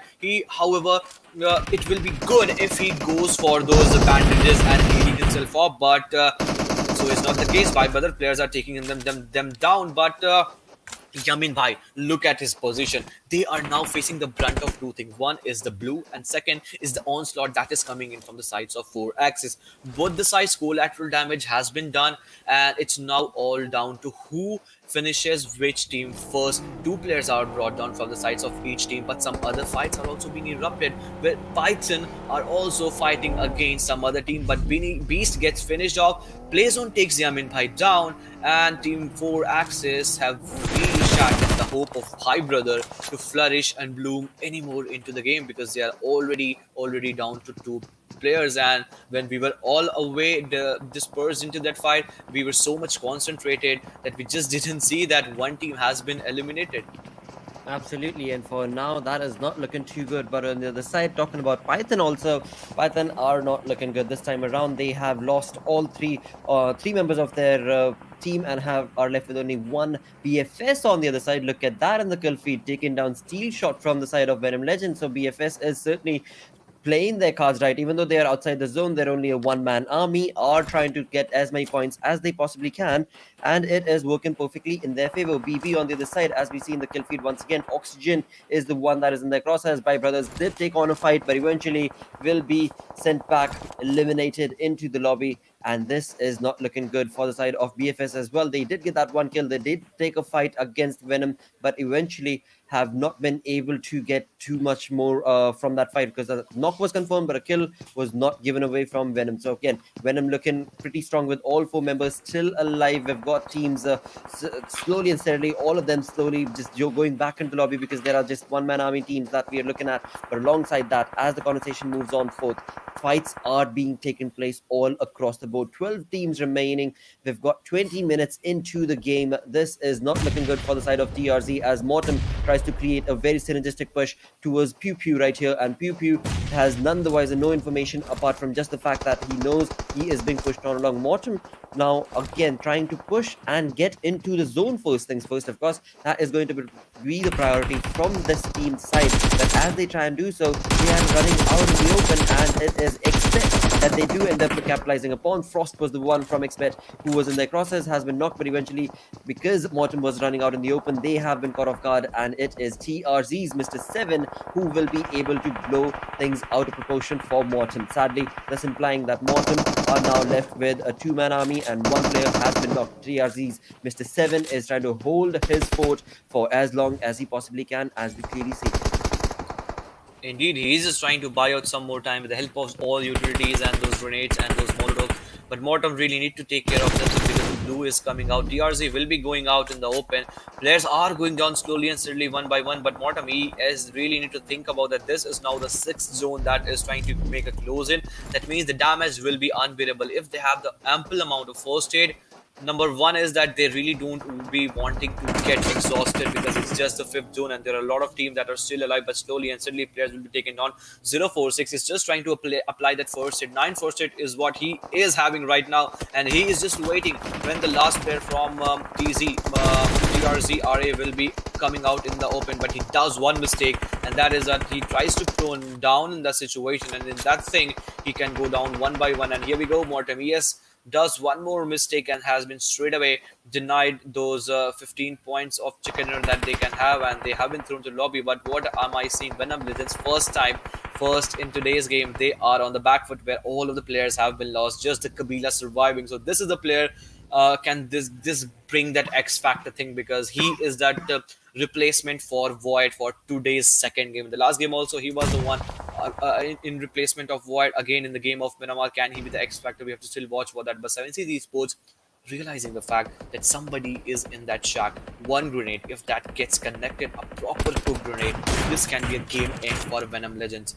And in that situation, 7Cs can really flourish and bloom, because they still have the 3-man advantage. One player is knocked down, he needs the revival. If that happens, they really have a very good chance. They are not in the zone, but once they go in, they can really have those shackles being broken down. Absolutely can, and in that doing so, bad intentions are the ones who are absolutely in control of this entire contestation. Because after all, we did see Winter bring in a knock towards the side of 7C's player and has the information as well. Will certainly be acting upon it real soon. The way bad intentions players have themselves fanned out onto the top of this hill is looking pretty comfortable for their positioning. Eventually, again, you move on down towards the kill feed itself. It is Kings of BD who were able to bring down AcidDEFIANT, and now it is bad intentions players who moved into the shack of course, Kabila. VNM Legends' final player does not have a lot going on for him and will probably be sent back. But before he does, will he be able to get any more points for himself? Look at the way BhaiBrother is lurking in front of that Venture, and he will be taking on a complete annihilation, and he has been outplayed. That is what I will say, because he was just lurking in for the same thing, and the knock has been blocked down. Now it's all up to the soldier how Rafat and Evilite takes the player, but they have not realized the fact that Kabila is still surviving. He is prone down and he's not giving any sun to it, but counter comes in, countering all those shots, and reinforcement has been brought down with this M249 real monstrous gun in this last zone. Can he really bring in some action? Because still, Winter, if he gets the revival, Telkill is what they have been able to secure. They have a really good chance, and they have the zone. That means they can take the game into their hand. One grenade, if that gets connected, if that is placed very close towards the same player and same team, he can be taken down, but so is not the case. Before that happened, Evilite comes in and eliminates the last player surviving. But can VNM Legends and 7C Esports survive on the bad intentions? Eventually, he will be taking down Evilite in his own course, and 7C Esports are really not looking good. They are completely terrified, and an annihilation coming in from the sides of bad intentions. 12 kills is what they have been able to secure, but from the left hand side, Kings of BD realizing the fact they are now charging in, and a commendable job the way Kings of BD slowly and steadily. This is not the way we have seen Kings of BD approaching towards the game of Miramar, but this is what they have to offer to us, because in the last game also Kings of BD were looking strong and drawing confidence and inspiration is what all have been seeing. And Kings of BD are right, they're right on the money. They strike when they feel like the enemy is on the back foot. They most certainly have been able to capitalize on the situation really well. Waiting, and as soon as he saw the opportunity, it is going to be from the side of bad intentions. They have no reason to stop. They have this fight in their control. They have themselves found out. They have created a perfect approach into this fight. But the circle has walked away from both of these teams. And on the contrary, it is only the third team that is part of this game that has the circle working for himself. And this is where Kings of BD's player have slowly and steadily taken quite a lot of damage, quite a lot of things not going in their favor. And it is Python that is remaining at the edge, or rather in the center of that circle, that might just be able to capitalize on this fight that we're looking at when it comes to bad intentions and Kings of BD. Kings of BD were able to get bad intentions eliminated, but will they be able to do the same for the final player, Sub-Zero from Python? Again, Python needed these points, and if nothing else, if they've not been able to get the kill points, at least they have been able to get a lot of the placement points from this game. Look at this. He has the zone, but what he just need to be into taking the care of is that he doesn't have that high yield advantage. Neither he has a lot of info from where the team can be coming in, but he has the crosshair set upon from where he can expect Kings of BD to come in. But Kings of BD knows that they are sensing that chicken dinner, but so is not the case, because Python must be thinking about that it can be a 1v1v1v1 affair, or it can be a 1v2v1 affair, or it can be a 3 affair. So a lot of things going into the favor. But now with the time he has spotted down the player, you just crouch at this moment and come out of that prone position and start taking one or more or two player down until unless things start slipping away. And I guess he has realized the fact, throws in the grenade, but I guess this is too late for him. Well, GT play coming in from the side of Kings of BD's players. It is, of course, Sub-Zero who is able to bring down one of the players, Megamind, and in doing so has resulted in taking quite a lot of damage. But eventually, it is Katappa who had that flank angle already covered and was able to finally give a massive blow to the player of Python, and will be walking away with a perfect chicken dinner. 14 kills, 29 points, resulting in this team of Kings of BD walking up the ladder of the overall ranking to the 5th position. Indeed, they have started making a comeback, and Kings of BD, we saw them on the second half of the chart, somewhere close to 12 or 13 total points, total placement points, but Kings of BD have now started drumming themselves up. The way they have started going in 1796, close to 1800 damage, what they have been able to secure. And the best part from this match is, what I guess and what I can understand is that slowly and steadily they moved into the zone and they really didn't took much of fight until and unless they realized that Bad Intention is really trying to dominate and assert their influence. At that moment, they punished so severely that they were straight away down to their knees and they were eliminated. And once they were eliminated, it was all easy for them because they were the players, they were the team that was 3 men surviving. And you must commend and you just need to give credit to this guy especially from the sides of Kings of BD, and that has been Kattappa. 6 kill, 586 damage, 4 assist, healing done, 207, a complete game coming in from his side. And again in yesterday's games also, in 2-3 games when Kings of BD shined, it has been Kattappa. So whenever Kings of BD shines, Kattappa has a real share in it. Absolutely, he's always the one who is taken away so many of the stats that are built up for his team, and the lad is just so very good. He is so on point with the onslaught and the slaughter that he brings to the games. Whatever situation that the team is in, if Kattappa is alive, you know that he will be able to get you out of that aggressive stance and that situation, and that has of course resulted in him being the MVP from this game with 4 assists and 6 kills. Massive stats for this lad, because again, I mean, we've seen a lot more damage from him. Actually 586 damage is good, but we've seen so much more from Kattappa that of course we'll probably be looking at him over and over again in the MVP as well as the overall top players. Again, top 4 players are where Kattappa shines his name, but again, Bad Intentions, Winter. So I guess had Bad Intentions got that chicken dinner, Winter could have been there in the most valuable player list. In the last game of Erangel too, Winter was the one to secure the MVP slot, but in this game also, in the top player list, he is on the 2nd position. So again, Winter is the one that has now started chiming in, but till now it has been all the game for Stalker, because Bad Intention Stalker is also one that we really have our eyes set upon since the start of National Championship Day 1. But with this, we straight away head towards the match summary, where Kattappa with the most kill is already there present and is also in the longest kill distance tally with 218 meters. Stalker comes in and joins in from the sides of Bad Intention with highest damage, and that is of 937. Kapshi, guess the utilities being used is just 11. I guess the number could have been more, I guess, in terms of the way they were being eliminated, because they were lurking on. The players were trying to lurk out and a trap was set down. And in that case, I guess some more utility, some more smoke, some grenades could have put down and could have really put down the sides of Bad Intentions. That really made it difficult for them to survive in the same condition. Absolutely, and with that we move on to the match ranking of this game, where indeed it is Kings of BD walking away with that chicken dinner along with 14 kills to this team. 29 points is what they've got. About along with that Bad Intentions, when we talk about it, this team also had a really good massive turn of events where when it came down to the aggression, when it came down to the kill department, they were looking real comfortable with 13 kills. So as the conversation moves on to the second page, this is where we did see Team 4 Axis bring in a few points for themselves based on the kills, but eventually, of course, the kills that were able to confirm for themselves is the only point they sadly walk away with, but no placement points as of now. Same for BFS. I guess this is the right moment. BFS and AcidDEFIANT really need to understand that this is the high time, and now they just cannot be the laggards that they have been. They are again and again not able to secure good points really at the start of the match. They were eliminated at the very early stage, and they just really need to find themselves up in the game. But we'll talk about this more, but let's head to the Oppo F19 Pro moments for this match, where we saw some fights, but in that mid stage of the game after 16 to 17 minutes, where Bad Intentions really started punishing. And this was a place I was really hoping for, that 7Cs could have used more utilities, could grenade some spot on Molotovs, and not utilizing those really paid them off, and they were eliminated in a splash.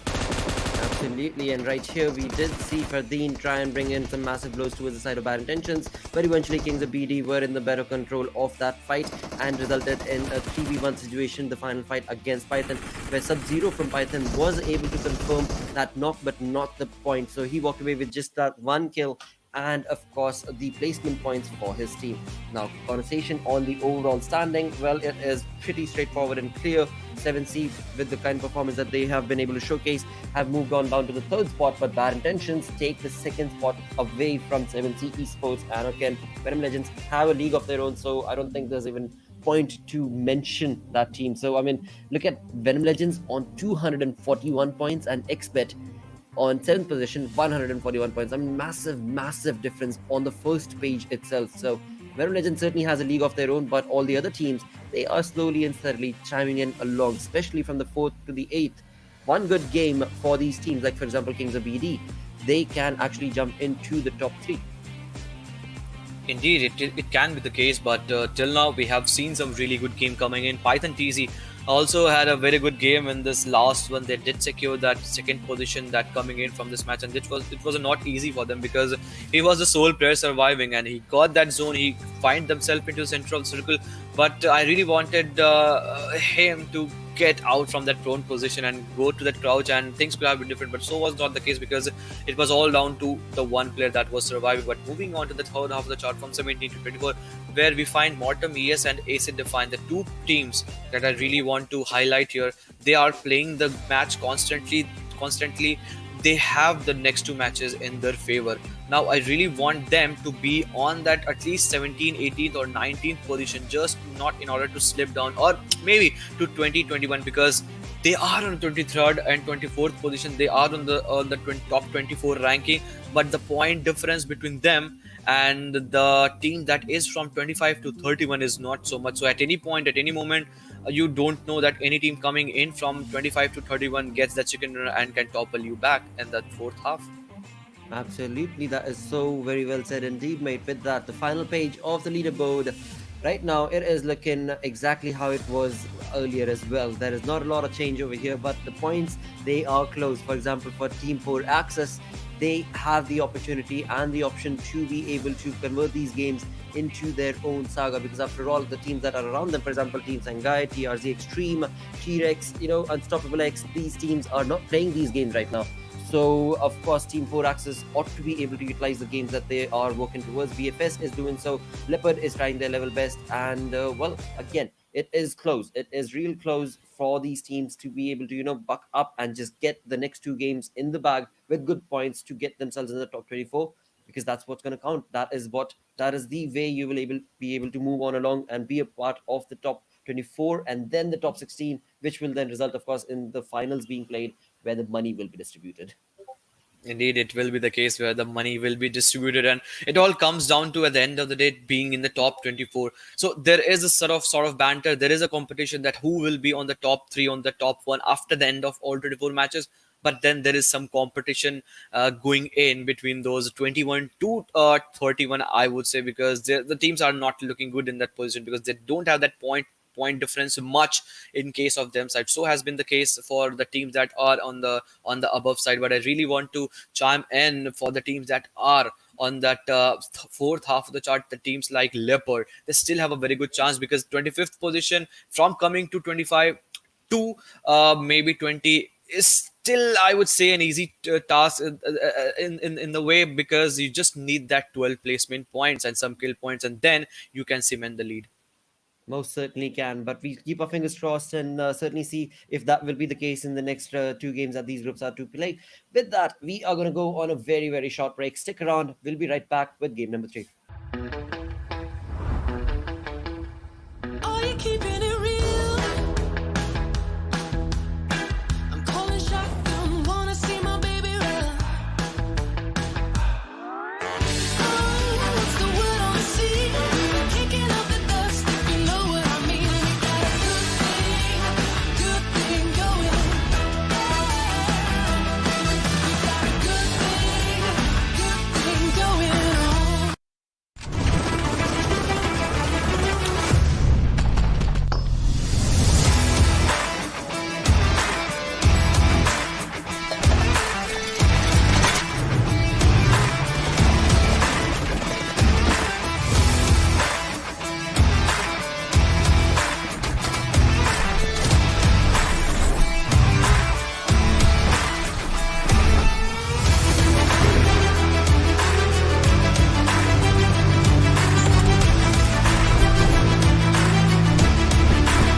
Hello and welcome to PUBG Mobile National Championship Bangladesh region. We are on day number 5. 2 games are done.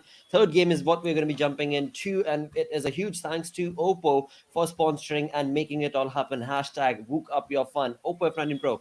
If you guys haven't checked it out, please do. It is an amazing, amazing thing to have and to be able to, of course, play the game on, and so many more things that it allows you to do. But yeah, talking about the game itself, till now it is Venom Legends show through and through. 2 games are still remaining for these groups. Ankit, how far along do you think? Do you think Venom Legends is going to be able to reach that 280, 300 marker points in terms of the points? I mean, the way they are just annihilating the lobby, be it with the kill department, be it with the placement department, eventually at the end, till all the 14, 15 matches that they have played, they have been able to get those kill numbers more in terms of if we try to compare the kill and the placement point. But anything is happened, and I'll completely agree with you. They can still have that 280 or maybe 300 marker. But I would really like to highlight one point that in the last game also, Seven Seas went close to that chicken. There were 2 3 players alive where it was just the 5 6 teams were there, but I just don't understand, it's not working for 7C's Esports. So 7C's really need to come out of something, some extraordinary, the X factor. And talking about that, it can be a game for them because Sanhok offers you a lot of X factor. There can be some sort of change in circle at the end moment, and the randomness that Sanhok brings in can completely 7C's Esports have the advantage of it. Absolutely, that is going to be a conversation that hopefully 7C will be able to bring into their own favor, but it's not going to be an easy one. But alongside that, when you talk about the gameplay itself, right now, as the teams are getting themselves acclimated to this map right now, they are going to be moving on along where we do see bad intentions all to themselves, no team around them whatsoever at all, are going to be absolutely comfortable in that western location, drop location. Along with that, as we move the conversation towards the northern side, we've got Python that have a fanned out approach, but along with them is also going to be TRZ. So as the rotation will be made, of course, the first things first, there is the circle going to be pushing these teams along. The circle is what will dictate the gameplay and the rotation itself that we can expect from so many of these teams. Venom also is on the northern side and going back to their comfortable spot of cover drop location. So again, a decent outing for so many of the teams. Along with that, I am looking at AcidDEFIANT, and AcidDEFIANT had a bit of a fanned out approach. Too far out is what I would say Yeah. that they are, but we'll see if they're able to actually recollect into the gameplay, into the game itself, or will they be thinned out as they drop into their own individual sweet spots. But that same conversation is also the same for Leopard's tripod right here, where he seems to be too far out from his teammates and is really going to be sent back in the lobby right off the bat. Again, same thing coming in for Leopard. We have time and again seen that some player gets caught off guard in the very first game of the national championship. It was I guess the region of Rozhok, the southern side of school, where the players were some sort of isolated. Maybe they just don't understand the gravity of the situation, that the early loss of player. Yes, you can surprise the early teammates, you can surprise your opponent team, but then you are very much susceptible and vulnerable once you are not with all the 4 players alive, and you still don't have a lot of info because the team that is regularly dropping to the same location must be having a better idea of how to regulate and take control of the fight from that same location. That is so very well said, mate. Indeed, but in the conversation of Sanhok itself, right? It is always a quick game because well, there are so many third-party sort of situations that we do end up seeing, and especially when you're making a rotation like what Team 4 Access is trying to do right now. Of course, they're on top of the hill, sort of a situation, so they should be able to spot the opponent team bit more easily. But this is where we've seen so many teams being caught off guard, and of course being dished and thinned out as they go, as the cullings go. But eventually, again, Team 4 Access, they do need the points. It's simple enough that as you so keep on mentioning, Ankit, as well, that the best sort of defense is to be aggressive enough and attack first. That is what perhaps Team 4 Access could very well apply as well, because the last game also, I mean, it was the kill department that really outshone for the side of Team 4 Access. So it was a decent outing for them. They just need to keep on working towards that again and again and again. And that is the Yeah. way that they'll be able to, walk away from that fourth position into the top 24. Indeed, it can be the case because the matches are slipping away. Because from here onwards, the matches will be going down to its decreasing number, and that is constant something, because at the end of these quarterfinals, the round of 32, each team will be playing those 24 matches, so really need to make something out of it. At the end of the day, unfortunately or fortunately, there will be some team that will be sitting from 25 to 31, but at least you need to give the confidence, the concentration you need to have in your team. You need to give that competition sort of, because without it, if you are falling apart, this can be a really dent to your confidence as well for the further tournament. But for now, BhaiBrothers are also looking pretty strong. The way they are moving and rotating with the help of those small vehicles, that's a cute one, to be honest. In the game of Sanhok, and this is the exclusivity, that exclusiveness this Sanhok brings to you. Absolutely does. That tuk-tuk certainly does take the edge off, especially on a map like this. It adds on to the appeal of the entirety of the saga that is played on Sanhok. A quick game most certainly is what we has anticipated most of the times because of the size of the map eventually. But this time around, when it comes down to the boot camp regions, I've still not been able to see what teams have gone down to as the boot camp, to as the Paradise Resort sort of an area. Right now, we do have our screens taken over by Python, and we did talk about Python having a northern drop location, and they are slowly and steadily making rotation from the east north towards the. No, they're actually going down for the water rotation from the looks of it. We can see one of the players who was actually trying to go for the boat, but no, he's not actually. He's just going along and trying to get his loot all set up. BFS on the other side also, as of now, are going to be looking comfortable as they've got themselves pretty much fanned out and are waiting to just dish out damage for whatever team that ends up rotating across the area that they are in currently. Exactly, everyone is looking pretty strong till now. They're having good rotation, apart from those early skirmish, the early squabble that we had in that early stage of the game. But now I would really like to highlight the point system that is on the right side of the screen. The top 8 squads among the 31 is on the right side of the screen. Venom Legends, Bad Intention, 7C's Esports, A1 Esports were all there. But one team that really surprises me, and that is going to be of Bad Intention. In today's game, for the last 2 games that did pan out, one game it was a chicken for them in the game of Erangel, but in the next game also they had that consistency coming in, and throughout the course of the tournament, a lot of things that has been happening to them. They have been on that unsettled side, because they were a team that slipped from the first to second, and they did go on the third half of the chart. But then it comes down to how you retaliate to the aggression that is coming in from the opponent team, and how you bounce back. And in that, it's an exemplary performance. They have been the epitome of consistency, if we have to talk about that, because they have now edged upon 7Cs in all the same matches. Most certainly has been the case for the side of Bad Intentions. And talking about 7C itself, for now they find themselves in a really interesting valley where, of course, so many teams have seen again and again do get their rotation made. And of course, being at the top, they are going to be able to have a really good opportunity to be able to get the information recovered. Along with that, we're 7.5 minutes into the game as of now. We are not looking at any fights taking place. BFS, as we did see earlier as well, have got themselves set up in this compound, have a decent amount of loot for themselves as well. Turgut right here would probably have been better if he could have gotten some bandages and first aids, because there is none for him. And that is something that, of course, is not good, but hopefully the other teammates do. Talking about the circle itself. Now, we do see Python actually did go for that boat actually and have made a water rotation, and there's going to be no team that will be coming in from that side. So it seems like Python is going to be moving on down from that water rotation, and we shall have to see where exactly is the circle shifting going to be. Will it be still favoring the water, or will it come down or entirely onto the land area itself? Talking about late rotations, we've got Oxygen Esports coming in from the southern side as well. They do not seem to be in a vehicle. At least 2 of the players are not, Amit and Igniter. So they are going to be probably going to just gun and run for it, simply put, and are going to be making that rotation on the by running. That's all there is, because they don't have a vehicle. And on the back end, there are still 2 more players of Oxygen Esports that are just busy looting around. Same can be said for Kings of BD as well, as they get themselves acclimated next to the Kampong region. They are also busy looting for now, not thinking about not thinking about any rotation whatsoever at all.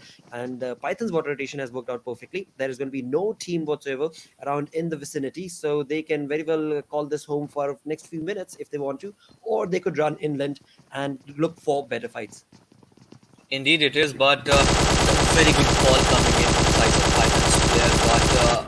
But I'll come back to that point, but before that, it seems that now BFS has gone into that one where they will be going with those aggressive sprays, where they will be going to pin down the player if they are trying to find in the open. So was not the case in the game of Erangel, because we saw the player were playing so passively. But this is not the way the you play in the game of Erangel, because the players will be welcoming you with all those shots and lets with those 762 and 556 on your head. So you really need to work upon that. But once BFS has given a lot of sound cues, this can be a third party situation or they can be sandwiched. They really need to take care about, or are they ready for this? Because from backhand sides, the players from the sides of 6 and officials are also making an entry, and they are also coming closer and closer and closer. But some smokes have been deployed just because Abir has been knocked down. He will be given revival for sure. That's what I assume for now, because he is very close to the players. I would really want the players to get revived before they get finished, but so is not the case. ARS players, I guess, yes, it's a 6-9 player. 6-9 official comes in, and now BFS has realized that there are also other team apart from one team that they were taking shots upon to, and that is one of the 6-9 official. But moving on our conversation towards the area of Paradise Resort, where Kapshi has been already dealt with some real sort of blows, and M416, we have seen some good sort of sprays coming in from 7-11. In the game of Erangel, he was the one hero coming him from his side, from his whole team, that did eliminate and took down 3 players from VNM Legends. Now it's different team. The name is still a big, it's still a mammoth team. The name is still that big enough to take the players down. But I really want to see how the players will be taking the fight in its own course. Absolutely, because they're only two-man army strong. That is going to be Evil Eye and Rafat right now. Of course, we've seen them take some really good fights in different tournaments, and they are very well skilled. But and in terms of the communication, also they are on point. But Leopard's 7-11 is in a class of its own, and is, since the previous game at least, showcasing some wonderful skills all by himself for his team. So that is a lot to say for Leopard as well. Again, but when it comes to the points itself, 7C Esports are looking comfortable in the top page, but is not the case for Leopard Esports, sadly. And Leopard do need to be making these kills and markers and points, because after all, they do need to get those points to be able to walk away from that final page of the leaderboard. Right now, we see 7C Esports as Rafat looking in a bit of a precarious situation, because Mortem's Classy is ready to get that back end blow to the 7C's 2 plays remaining. Indeed, it is. 7C's players are in sort of dilemma whether to they need to come out of those compounds, those compounds that they're holding for now, and they are looking really good for now. They are. That is certainly the case. Along with that, as you move on the conversation towards late rotations, finally we do see Oxygen's player going into the zone itself, and the circle has made a southern shift and has brought itself entirely onto the land. Python will find themselves all by themselves to the northern side. There is no other Yeah. team apart from Venom that could maybe throw a little bit of a curveball based on how Python ends up deciding to make that rotation. For now, Oxygen will probably be looking on to a fight as well, as they are outside the zone. And right next to them was, I believe, another team that we can expect a fight from. Indeed, it is. But I just saw in that minimap that it was not only Python that they went for those extreme sort of rotation. It is again Kings of BD with those extreme eastern from the waterways, swimming out with those help of those boats. They are going for those rotations. So this is again extreme rotation that can be helpful or not. We will have to still wait for that and get to the situation. But Oxygen Goblin, he's not looking really good, because he is in that terrible situation where any player doesn't want to be in, because if you're in water, you have nothing to do. You just can expect and pray the almighty that the player misses the shot, or maybe he doesn't able to get spot you. Else if it does, he will straight away forming your body into complete fit. But Oxygen Esports player have come in with those scooters, but he will be taken down as Munna takes him out of those running vehicles, and already 2 kills already in his name. And these are the important kills that 4Axis really want to in the name. They most certainly do, and 4Axis is trying their level best. Of course, it is Munna right here, as you mentioned perfectly, is the man of the hour for the side of Team 4Axis, and is just on a rivalry mission, on a mission to just eliminate whatever is in his crosshairs. He's not wanting to let this team go. Oxygen Esports is one final player, is still surviving on in the waterways itself. Another player is nowhere to be found. So again, Oxygen Esports do have 2 players remaining, but only one of them that we could spot as of now. And Team 4 Access's Munna is just eagerly waiting to get that kill confirmed for himself as well. When it comes down to the teams, we've still got all 16 teams still alive, talking about a stalemate situation that BhaiBrother found themselves as they made that rotation. They are still stuck over there. 6-9 official have their crosshair set up, and I believe in between somewhere is going to be BFS as well. Indeed, it is. But BhaiBrother's for now, they are looking strong. They are holding the compound. They have those walls in front of it that they can take the TPP from and not let those shots come in, because there are something to shield you from. And this is a very good strategy, because somewhere down the line you need to pacify the game in the especially in the map of Sanhok, and teams are so doing rightly.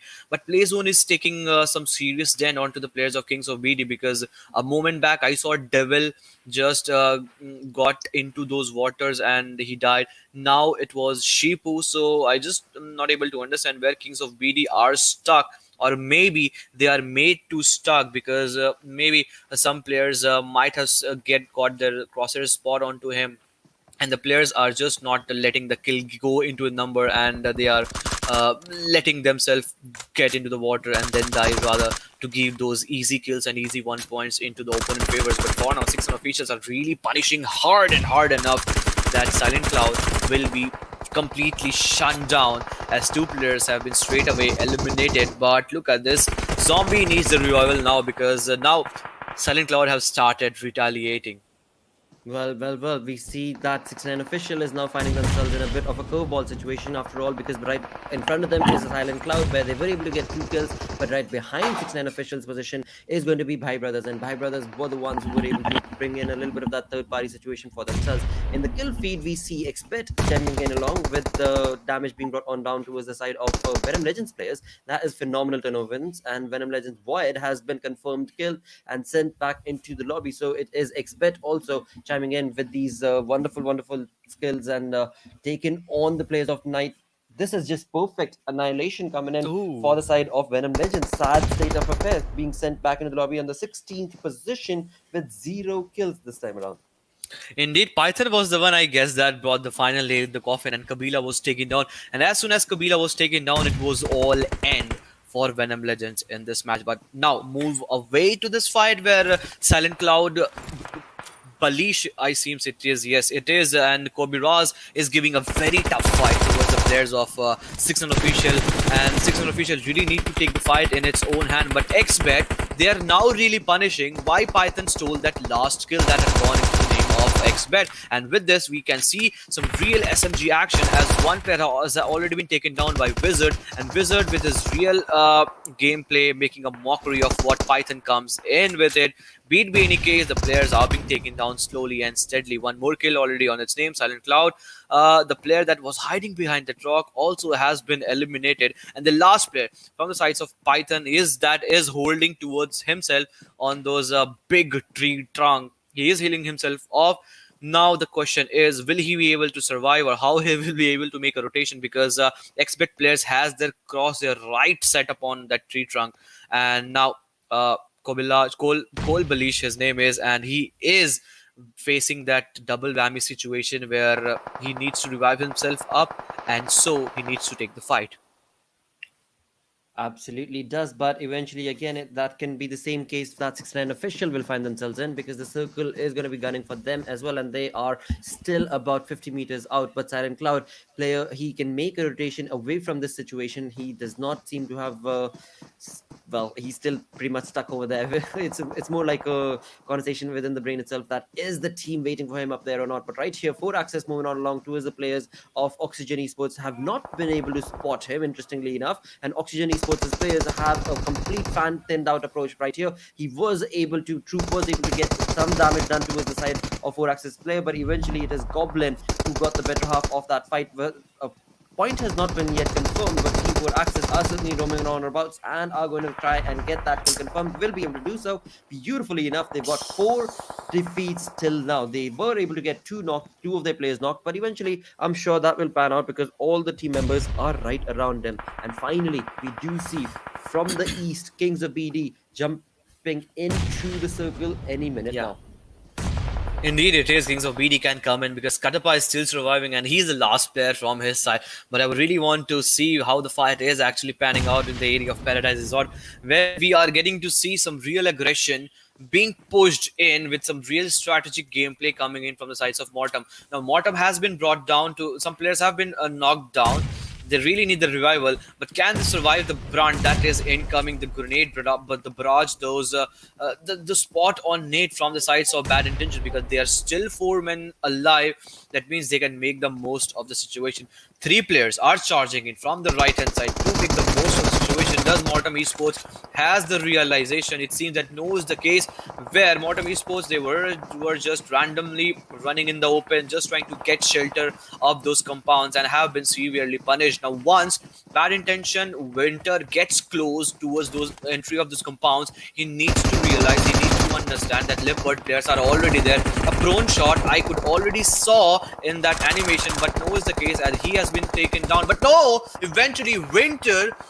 Look at this, Winter with his spot on right reflexes coming in. I mean, this is an overpowered game coming in from his side, because Leopard really had all the info that from which side Bad Intentions players can come in, and still knowing that fact, he was not able to retaliate. Rather, it was Bad Intention Winter again that really shined in.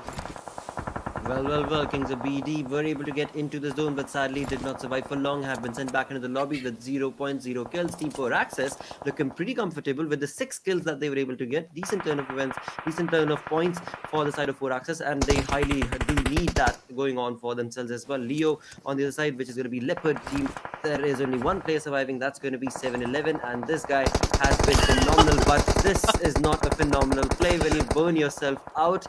That is not the kind of play you want to be able to make, especially 7-11 when I'm trying to praise your gameplay. The players are like completely doing just the opposite of what we are just trying to say and complimenting them. But now it is some serious gameplay coming in from the side of 7-11. The moment he shows the back, he will be taken down. Rafa takes the fight into his own hand and Leopard BD falls short.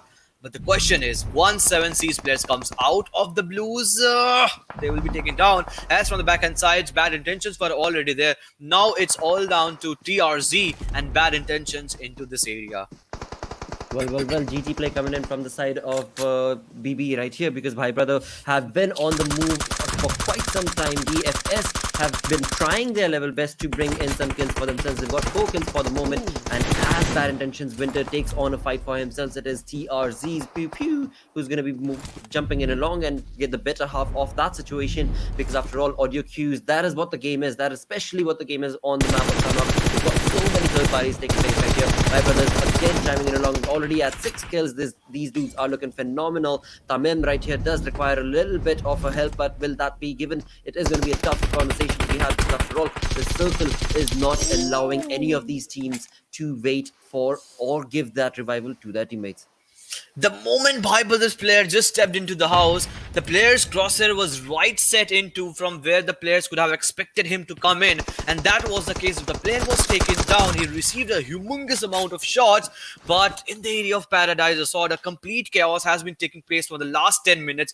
I just don't understand. Multiple teams coming in from the same side. It was TRZ that made the late sort of rotation that took themselves and found themselves into that latter half of the game. But you need to really commend the way Bad Intentions players are still surviving, because it was 6 to 7 teams that was in the same proximity, that was in the same region, and Bad Intentions are still surviving. They had that just a 12.8% of chicken dinner forecast, but the way they have brought down till now is just absolutely phenomenal. And also, they are taking the fight in its own hand as Frost has been taken down. Well, GG play coming in from BhaiBrothers indeed, but they are sent back into the lobby. Thus, we've got 3 teams remaining. BFS trying to do all the very best that they possibly can. Fardeen, the final player surviving for the side of Bad Intentions, has 7 health kits remaining for himself. So is certainly going to be trying to make it as long as he possibly can. But on the other side, when it comes to the circle, this is looking real good. BFS are kind of in control, but will they be able to take on the players of XBET? XBET have been real good in terms of their sprays as well. The information has been given away to Fardeen, but will Fardeen be able to retaliate is what we shall have to see. Indeed it is, but so is not the case. Ali takes one more down on Bichu, goes down on BFS all of a sudden. It seems that they have been beaten. Yes, it is. BFS gone down. So does the last player surviving from bad intentions. A chicken dinner going into the favor of one team that really deserved it. A well-crafted chicken dinner. They really waited for it. And finally, it's XBET that they are making a comeback. So now it was a game where XBET and teams like BFS that are on this fourth half of the chart from 25 to 31. So it's really a good game for them. So be it with the XBET or be it with the BFS. And I'm sure that now the race has started, that who is going to be in that third half of the chart coming in from the last point table list. So very true indeed, because after all, BFS needed those points absolutely on point. They were able to showcase the gameplay as well. They walked away with good amount of kills as well as good amount of placement points. But talking about bad intentions, Fardeen right here, the final man surviving for his team, was just absolutely slaughtering the teams from that position that he held for the longest time, being the final man, and walked away with 6 kills, 672 damage, along with that 1 assist, resulting in him being the MVP for this game.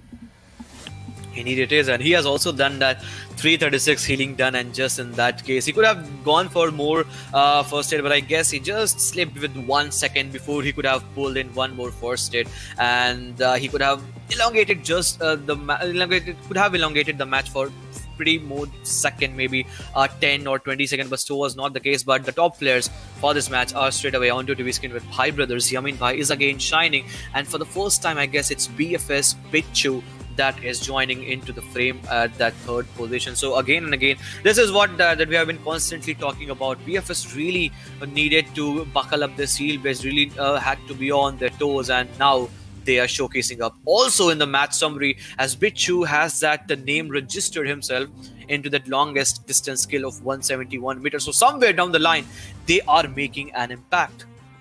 They certainly did make an impact based on this gameplay for sure. That was going to help them out quite a lot in terms of the points. 16 points is what BFS Esports walked away with, 6 kills and of course 10 placement points. Beautiful turn of events. Same of course can be said for Team 4 Axis as well, as they walked away with those 6 kills. Placement points did not favor them much, but eventually again the points total 7 will help them walking away from that final page of the leaderboard that they find themselves stuck in. But XBET, that was a perfect play coming in from this team. Also for BhaiBrothers and teams like TRZ, so I can straight away, with my eyes being blinded and folded, I can straight away see that the teams have now started chiming in, be it with the Team 4 Axis, because they have got some real numbers in their favor, 7, 10, 8, 6 points, and that's all what they really wanted. So now we're really wanting to see and interested to see that which team from that 17 to 23 have been toppled, and which team from the last half of the chart have made it to the third half of the total points table. And with this, there are also teams that got some real good numbers into their favor, and that was 6 and official LEOPARD BD did got that 4 points, and that will be helping them to come out of all those blues and blacks they had been having since the start of this national championship. We'll head away towards this conversation, but before that, we'll like to share those Oppo F19 Pro moments where the players Team Axis, this is where they really got those 4-5 kills, and this was something that I really didn't want to happen, because he just slammed in, made a blind push onto the face of Team 4 Axis player. Most certainly tried, but eventually again the conversation at that point in time for Oxygen was just to get into the zone, but for 4 Axis it was to get as many points as they possibly could. As the conversation moved on along, this is XBET right here, who of course were part of some really good fights as they moved on along. Another thing to talk about is going to be the VNM Legends elimination. Sadly we could not see it, but VNM Legends were third partied all the way through in that conversation, and this is where Leo's 711, not entirely sure what was he thinking, because he knew that there was a player there, but he ran nevertheless, hoping that he will not get spotted, but that was not the case. Eventually, as the conversation moves on forth, as the games rather move on forth, hopefully Leo will be able to bring themselves to a 4-man squad, because they need these points so much more than so many of these other teams. Indeed it is, but it's so very rare that we get to see VNM Legends getting eliminated at very early spot, and this was a case where teams really decided to chime in and bounce upon them. But here we go, with the overall ranking post game 27, and VNM Legends still topping the chart. They still have that lead and that luxury that they can still enjoy. They can still have at least sort of 2-3 games not going into the favor, and they can still have that first place position. But BIT, the way they are slowly and steadily closing in towards that lead, this is looking really good. XBET also with that another good performance, straight away jumping into that mark, and this is the chicken dinner that they really wanted to, I guess, because this was the only team that had that zero in tally of that chicken. 164 pointers that they have been able to secure. Python TZ slowly and steadily they have also came in on the top 1 to 8 total slot. Well, as the conversation moves forth, we do have BhaiBrothers looking pretty comfortable in the top 16 with 99 points to that team.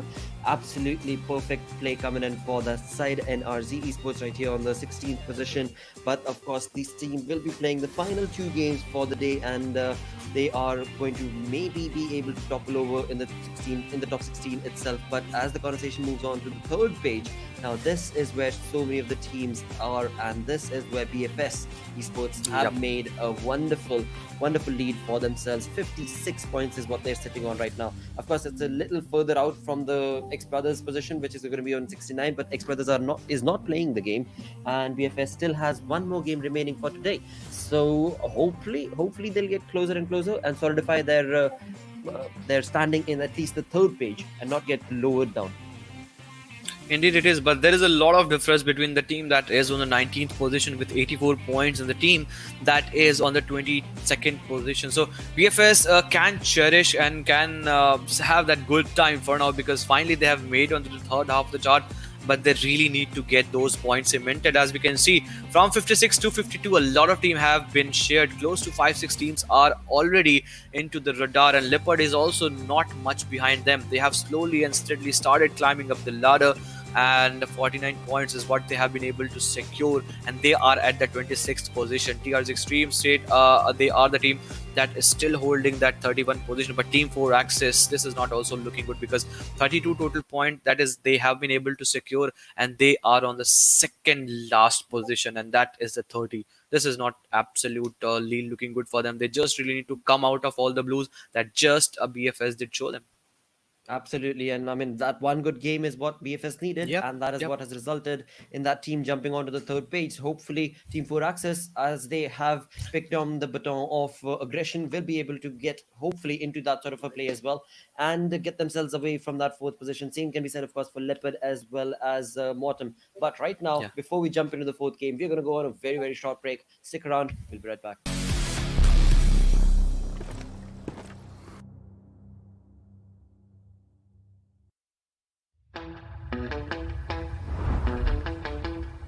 Are you keeping it real? I'm calling shotgun, wanna see my baby run. Oh, what's the word on the sea? Kicking up the dust, if you know what I mean. We got a good thing going.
Hello and welcome once again to PUBG Mobile National Championship Bangladesh region. All thanks to Oppo F19 Pro hashtag Wook Up Your Fun. We've got games going on from Group B and C. Three games are done. One final game is remaining from these teams. And again, when it comes to the overall standings, it is Yeah. VNM Legends that is leading the charts. But for the first time ever, we saw VNM Legends actually falter down based on their gameplay. Never ever have we seen that team walk away with 0 points. But the previous game, Ankit, I mean, that was just a class apart. And let's see if that can be repeated today from the other teams in the lobby. I mean, I would really want teams like BFS to again emulate the performance that they did show, and Right. also the teams like AcidDEFIANT, because enough of we have seen the domination from the team from 1 to 8. So I really want some teams to shun down the teams that have been shut down, I guess, in the last game of Venom Legends 2. So now it has been growing into confidence. BFS in the game of Erangel, they were the team that did the sneak peek action. They came close to that chicken dinner, but it was not again theirs. The last game also, BFS did really good in order to not take those early fights. They did come to that third, fourth position in this last game, and I really want some more team to come in, be it be them or be it be some more team that are still on the fourth half of the chart. So all in all, if I had to sum up the game for the last game of Sanhok, it was a game for comebacks for all the dark horses that Yes. haven't been able to secure a good total points still in this national championship.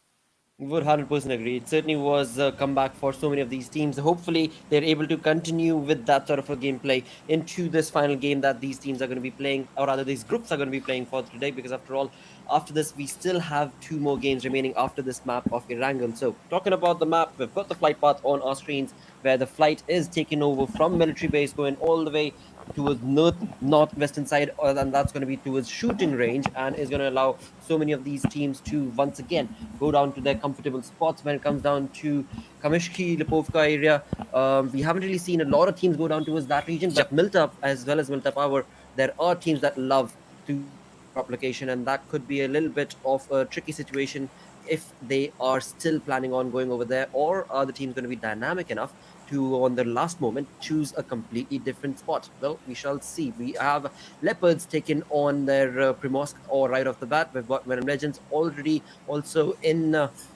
the air, going to be moving on down towards the Chinky and Farm region, perhaps, and that is something again which is known of Venom Legends. But eventually, it'll be the circle that will dictate what can we expect from so many of these teams. For Axis, though, we've got two players going on down towards the military base, whereas another one who is all by himself onto the main island. So a split approach coming in from the side of 4 Axis, and we have the Yeah. circle drawn on along, which is going to be forcing the teams to not wander off too much to the eastern side of the map.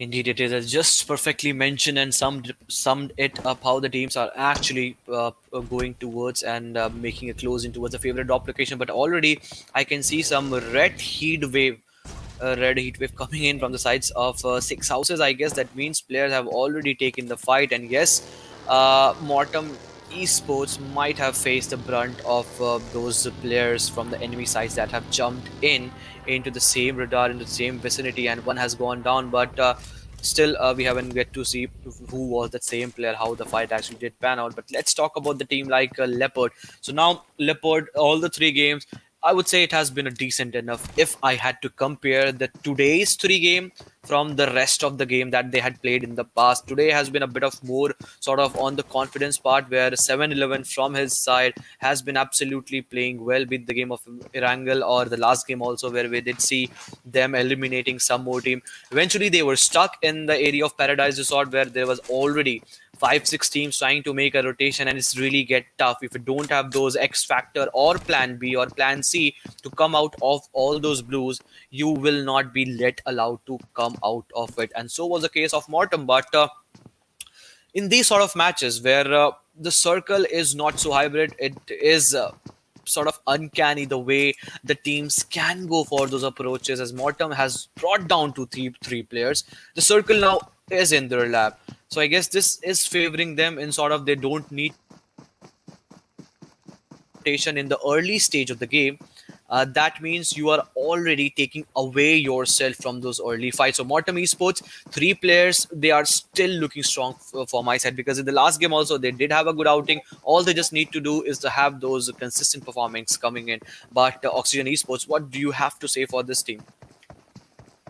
Auction Esports, as of now, well, again, there's a lot that can be expected from this team. Last time on Sanhok, we saw this team fall down to the players of course, Team 4 Axis, and that was kind of not fair as well. But eventually, again, teams are going to have to utilize whatever opportunity they can to be able to get those points collected for themselves. And Auction Esports have been trying that, have been showcasing a little bit of a synergistic play from their side, but it is just the aggressive stance that they end up many a times being a part of that goes against them. So perhaps for Oxygen as well, the main strategy would be to work towards the placement points a lot more than the aggressive stance that they do end up standing out for. 7C, on the other hand, again, have not been good days for them. 7C is looking pretty comfortable on the overall rank, and absolutely with that, we've got the stats on our screens as well, where they are on the 3rd spot of the overall with the 175 total points. But eventually, when it comes down to the gameplay itself that 7C is showcasing,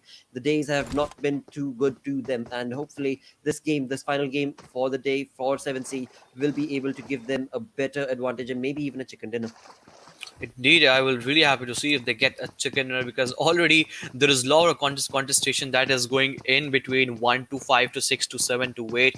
Eventually, Venom Legend is flying away with the total points they are having in their hand for now.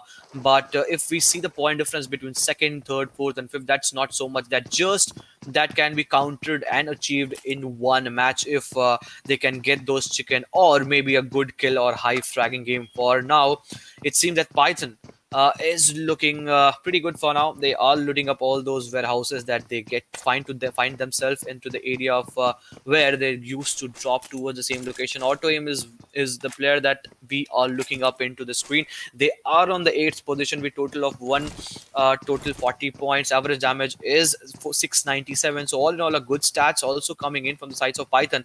And Python, once they were, I guess it was the day 3 of the national championship, they were on a trot. They were in a successive chicken dinner where they could have got the 3rd one. But since then, a sort of downfall is what I have seen from their side. Absolutely, that is the same that I think about Python as well. I mean, yes, they did have a really good day number 3 of the national championship, but as the teams moved on along, as the teams got to know their rotations and their drops, it is Python who was at the a little bit of a falter, so to say, when it came down to that. But again, I mean, they are slowly, steadily bringing in a decent play from themselves. Last game, they were also chimed in along to stop Venom Legends in their track. So every single game, Venom Legends, my apologies, Python is able to get decent amount of points for themselves, and thus we're seeing them, stick to that 8th spot. They are consistently bringing decent amount of points, thus remaining on that 8th spot. Otherwise, they would have faltered back down to the 2nd page of the leaderboard. But right here, we have Bad Intentions coming in onto our screens, and this time around, it's only a 3-man Yeah. squad that Yep, has yep, been yep, able yep. to jump onto the map. Indeed, same was I was looking at it. I was just waiting when you would spot down the same thing. And the biggest thing for themselves, for their side, is that there is no winter. So Stalker is there, Counter is there, Fardeen is there, but there is no Winter. And Winter has been that X factor that has time and again shined himself and shined them as a whole team, and has been in the MVP list all in all again and again. But since he's not in this match, I would really like to see how the team has its approach going into the game, because he is the entry, he is the opener that brings that open knock for his team, and then the team eventually rushes and gushes into, because Bad Intentions, as the name suggests, they have their intentions clear. Once they finally decide that enough is enough, we are straight away going into the fight if we really feel like they will be going down. And in that case, Winter has been that X factor. But since his inclusion is not seen in this match, it seems that they may be playing on that passive side. We have to still wait for this. But finally, Venom Legends onto our TV screens. Again, roster change is what they have been sticking to.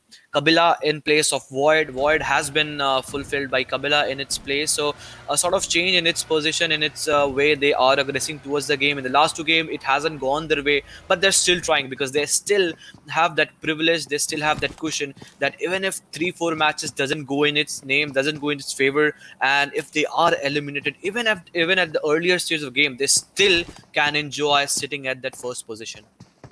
Absolutely, with 241 points, that is the kind of luxury that VNM Legends has created for themselves. And right here, as we can clearly see, they are taking on the players of Kings of BD, having them go burst into quite a lot of damaging situation. But eventually, will the burst damage be able to result any yield? No, it will not. But what has happened eventually, effectively, is Kings of BD has now moved along into the favor of Python, and Python, rather than taking the fight, have decided to actually run away from the entirety of the situation. They really needed to. Just imagine the one guy that is the lurker that has created the flank angle. He's caught in the open and a straight slam in, not realizing the fact that the players that have made a slam in, that is a desperate push because they are trying to find themselves away from the crosshair that Venom Legend is trying to stick onto. And I guess for a moment his heart was in its mouth and he was completely terrified. But now Kings of BD really can flourish in this area because they now have this compound in its own favor. But this is on a bit of a trench-like situation. There is not a sort of cover to play for.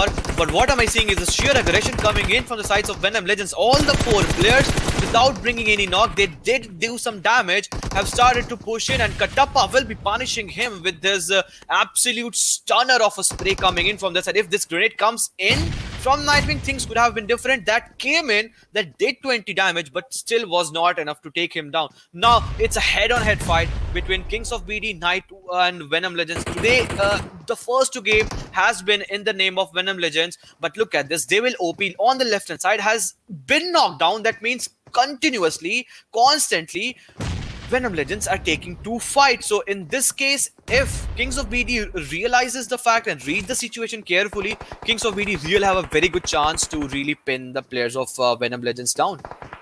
They most certainly will, and right here we can see that Megamind is pushing on along to be able to take that perfect kill for himself. And now this is looking perfectly in favor of Kings of BD, as they have slowly but surely been able to get quite a lot of knocks as well as kills confirmed for themselves. Steel Shot, the man who was the back and of this entire fight, the one who was spraying and bringing in the cover support, was not able to deliver the kind of support that was required, because eventually this team is now left with only the one-man army that's going to be Steel Shot. So we were talking about, how Venom Legends do have the luxury of not being able to play good games and still have the first spot. Well, that will be the case yet again in this game as well.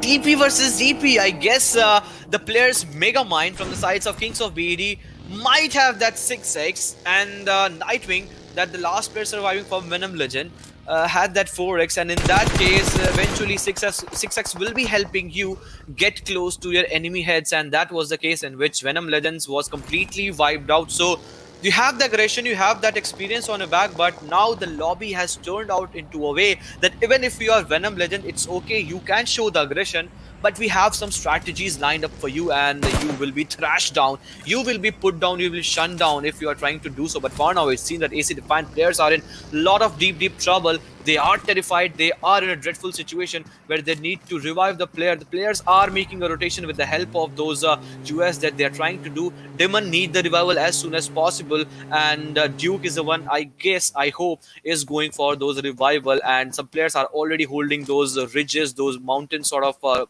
high ground advantage just in order to scout down the area. Smokes will be deployed, players will be given the revival, but all is done in the open. Now in this case, if any players gets caught isolated, he can be in a lot of trouble. But where do you expect water this circle to go again? I just want the circle to be still carry that water percentage amount that is still is carrying, and then the situation gets trickier and trickier because there is still a lot of team available in that circle. And here we go, the circle with that shift making very clear is its center. Now the water body is close to 30 to 35% of the total landmass.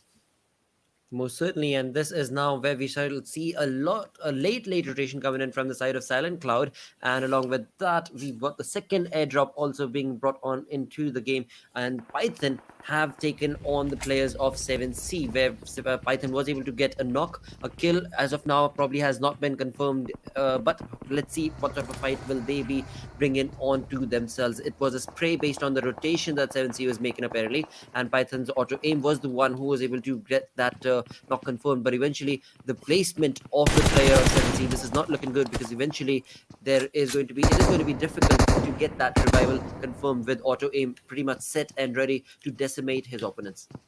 Indeed, it is auto aim with his crosshair aligned. He's just waiting. If any player just makes that one small mistake to get that revival done, he will be punishing things off. And also the rest of the players, they are just looking for vultures, and they are looking like a predator for now, because they are not letting things slip away from their hand. They need that important 1 point, and especially if there is a big team like 7C's Esports, you will be really wanting to punish them as bad as you can. And Classy finishes things off for him. Rafat goes down, a big name eliminated in this early sort of lobby fight, but bad intentions also not allowing any player, any team. So today it has been a day where 7C's players have been on the receiving end whenever they are trying to make a rotation. And in this game also, they were punished when they were trying to make a rotation, not realizing the fact that the circle has gone for the third shift. And in this sort of circle, where already 30 to 35% of the total area is constituted by water bodies, you really need to be careful. But so was not the case. He was so much careless that he was taken down. But Kings of BD, all of a sudden, that was a spectacular spray coming in, and he has eliminated one more player. And Kings of BD, they are in the open, but they are fearless. They are fearless, and they are in control as well, as they just have so much of burst damage control coming in from their side. It is just too much that this team is actually bringing into this gameplay right now. And of course, it is already 6 kills that this team is sitting on, and the game is not yet done. We've got 15 teams still alive. Talking about Tiger from the side of Kings of BD, they are just not stopping, as the kill feed was brought on along from his side. It was, of course, TRZ right now that will be trying to get themselves acclimated. They are in a pretty decent setup when it comes down to the circle, because they are right on the point when it comes to the fairy pier circle itself. And now the only conversation is that they need to maintain that compound in their control, and also, of course, they need to be part of every single fight that they possibly can, because that team also do need those points working for themselves. Oxygen Esports, as we were talking about it, taken a bit of a low-key place as of now. They are not in the circle, but they will have to make that rotation, alongside which there is TRZ right on top of them as well. Indeed, it is. GRZ also looking pretty good for now, but they really need to make a rotation, and they are trying to make a rotation. Pubg is very close towards where LEOPARD players are already aligned. They have made a rotation when they were receiving some lot of shots. They were under humongous cover fire, where they were getting in shots from Oxygen, and out in desperation they had to make a move. But now 7C's Esports coming in, they are now gatekeeping the situation. Kings of BD, so a moment back they had that very good control, but is that very good control enough to retaliate when 7C's players will be cooking on these precise grenades? We have to still wait for that. The grenade goes in, but still is not enough to take the player down. If this grenade connects, it connects, but still the players are surviving. The players are really having a very good day. They are, that is true. They are lucky, that is true as well. When it comes to 7C though, luck is not favoring them whatsoever at all. They have been part of fights, but they have not been able to convert any of those fights into points for themselves. On the other side, for Kings of BD, of course, they have taken quite a lot of points for themselves. Already 8 kills is where Kings of BD find themselves on, and 7C, even though they find themselves in a really good spot, they are not able to convert these into any sort of points for themselves. Yeah. BFS find themselves out in the open. Silent Clouds, 2 players very close to Bichu from BFS, but eventually what sort of a rotation will BFS is Bichu be able to bring for his team? We shall have to see, as he's in the open. This is going to be a tricky affair.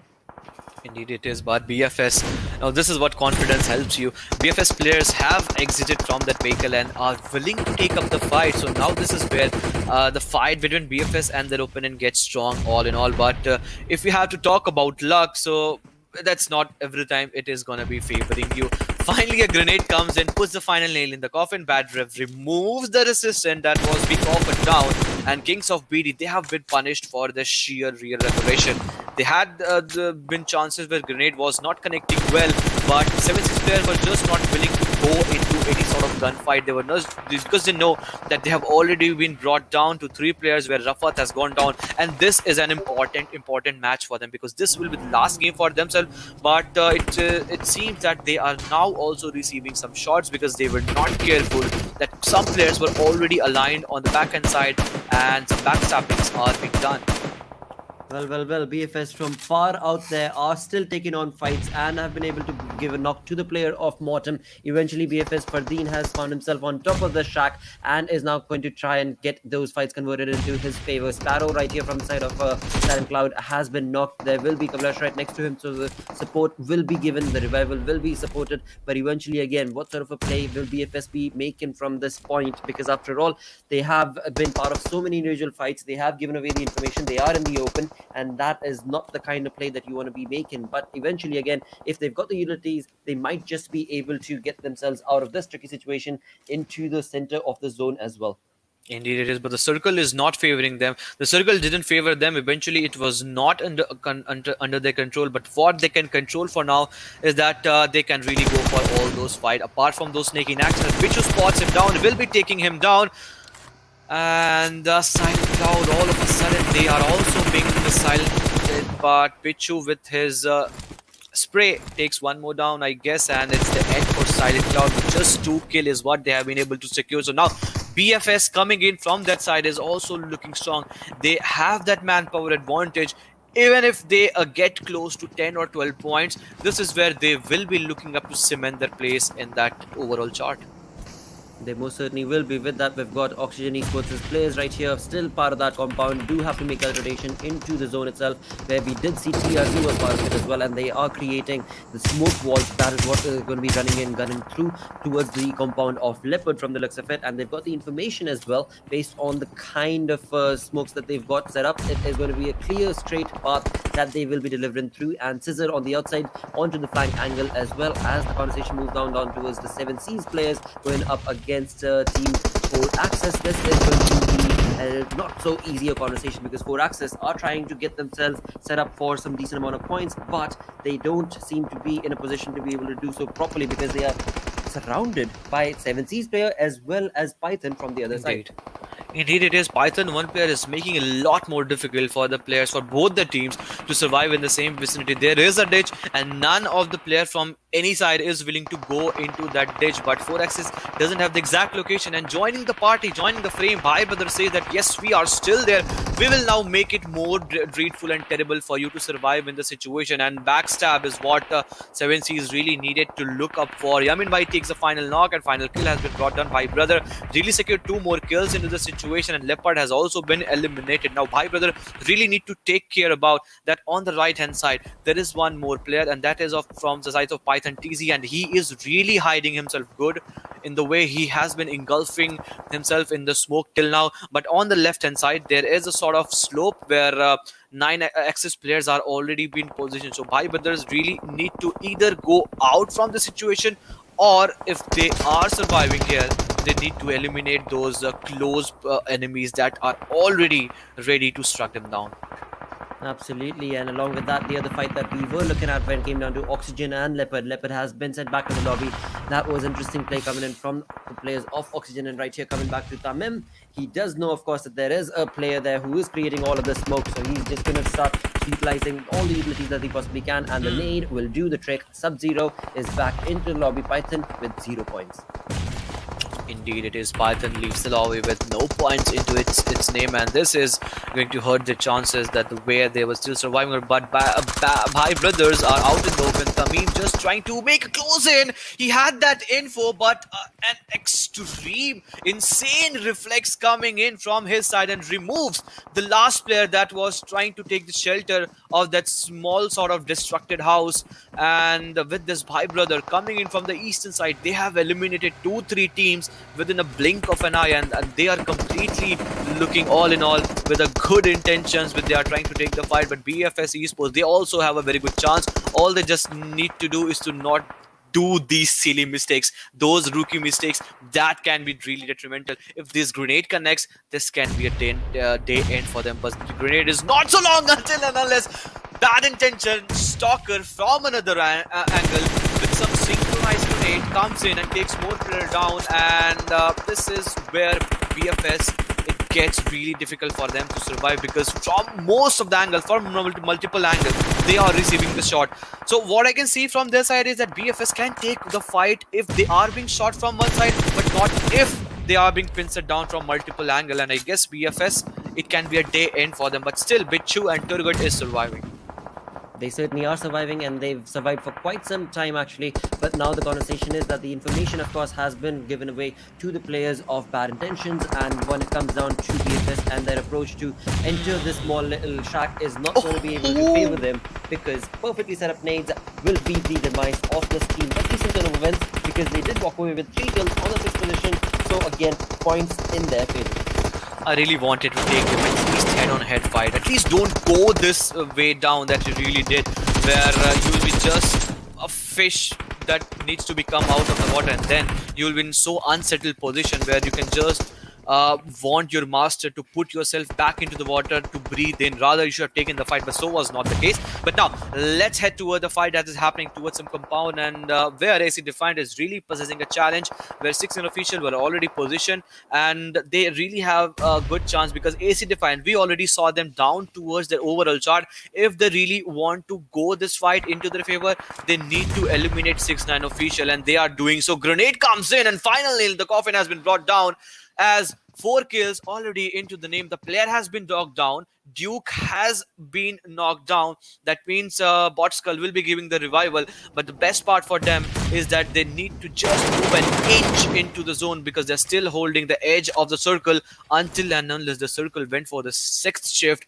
And look at this, none of the teammates, none of the player are into the zone, apart from some that are holding the edge. Just for example, the TRZ. Well, TRZ right here. We've got 3 players who are looking pretty comfortable and confident to be able to take this game for themselves. Only 3 teams remaining. We've got, of course, AcidDEFIANT, who is also part of this lobby into the final 3 that are remaining, which is eventually perfect turn of events for the team as well, because AcidDEFIANT is also a team that are needing of those points. Bad intentions players are pretty much set up and are pretty momentum based as well when it comes down to their play. But now AcidDEFIANT find themselves in a bit of a tricky situation. They're going to have to make a rotation out in the open.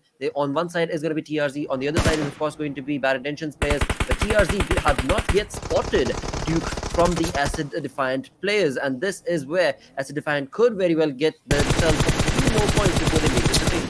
Indeed, Sabri caught in the open. A brilliant spray coming in with those help of 5.56 guns. And again, we have seen this has been a go-to gun if we have to talk about that. And player heavily rely upon, and they are paid with some real prices. Now, Pubg with that crazy rotation out in the open, because on the backhand side, I can already see bad intention. Last player still surviving before Bot Skull takes one more player down, and within a blink of a second, within a whisker, it is all down to Pubg. But now, AcidDEFIANT also need to go into the zone, and in this small party, in this everything, bad intention, holding the edge, holding the advantage of elevated ground, they are just taking the fight in their own hand, and this can be a game end for most of the team.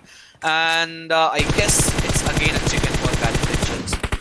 It is certainly looking like to be the case, because after all, right here we see Fardeen and the likes. Of course, Winter was not in the lobby this time around with them, but still a 3-man squad have been able to finish a game with massive amount of kills, and all 3 players still surviving. 14 kills, 29 points is what this team had. Perfect play, and with that they will be jumped up to the 2nd place in the overall.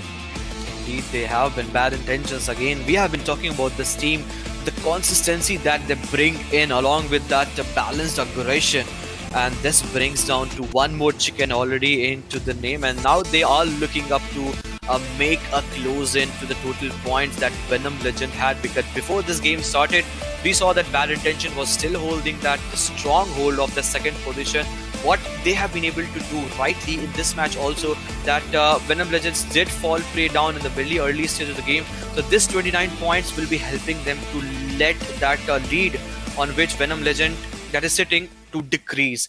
And just because of that, bad intention counter has been countering the player in the lobby pretty beautifully. 6 kill already into his name, and he is the MVP for this match with a total of 1 assist, 102 just the healing done, and survival completes over time of 24 minutes 38 seconds, and damage done is what 578 that he has been able to do. So a complete gameplay coming in from his side. Massive turn of events for the side of course, VIT right here. Consistent play working out in their favor again and again throughout the day, resulting in them finishing on the second place of the overall, along with which we can also of course talk about Kings of BD's players right here, because Kings of BD have been playing phenomenally well as well. Consistency being showcased from that team as well, and Megamind was off the hook this time around when it came to play, and that has resulted in him being in the top 4 players. Indeed it is, but the last game also, it was Fardeen from the sides of Bad Intention that did secure the most valuable player rank in his name, that title, and this time it was counter. So each and every player are just joining in and making it happen for Bad Intention, and it does happen that when most of the player, at least 2 of your players are shining in, that can be an easy task for you to take any team down on a single day, and that has been the case because Bad Intention has been really good.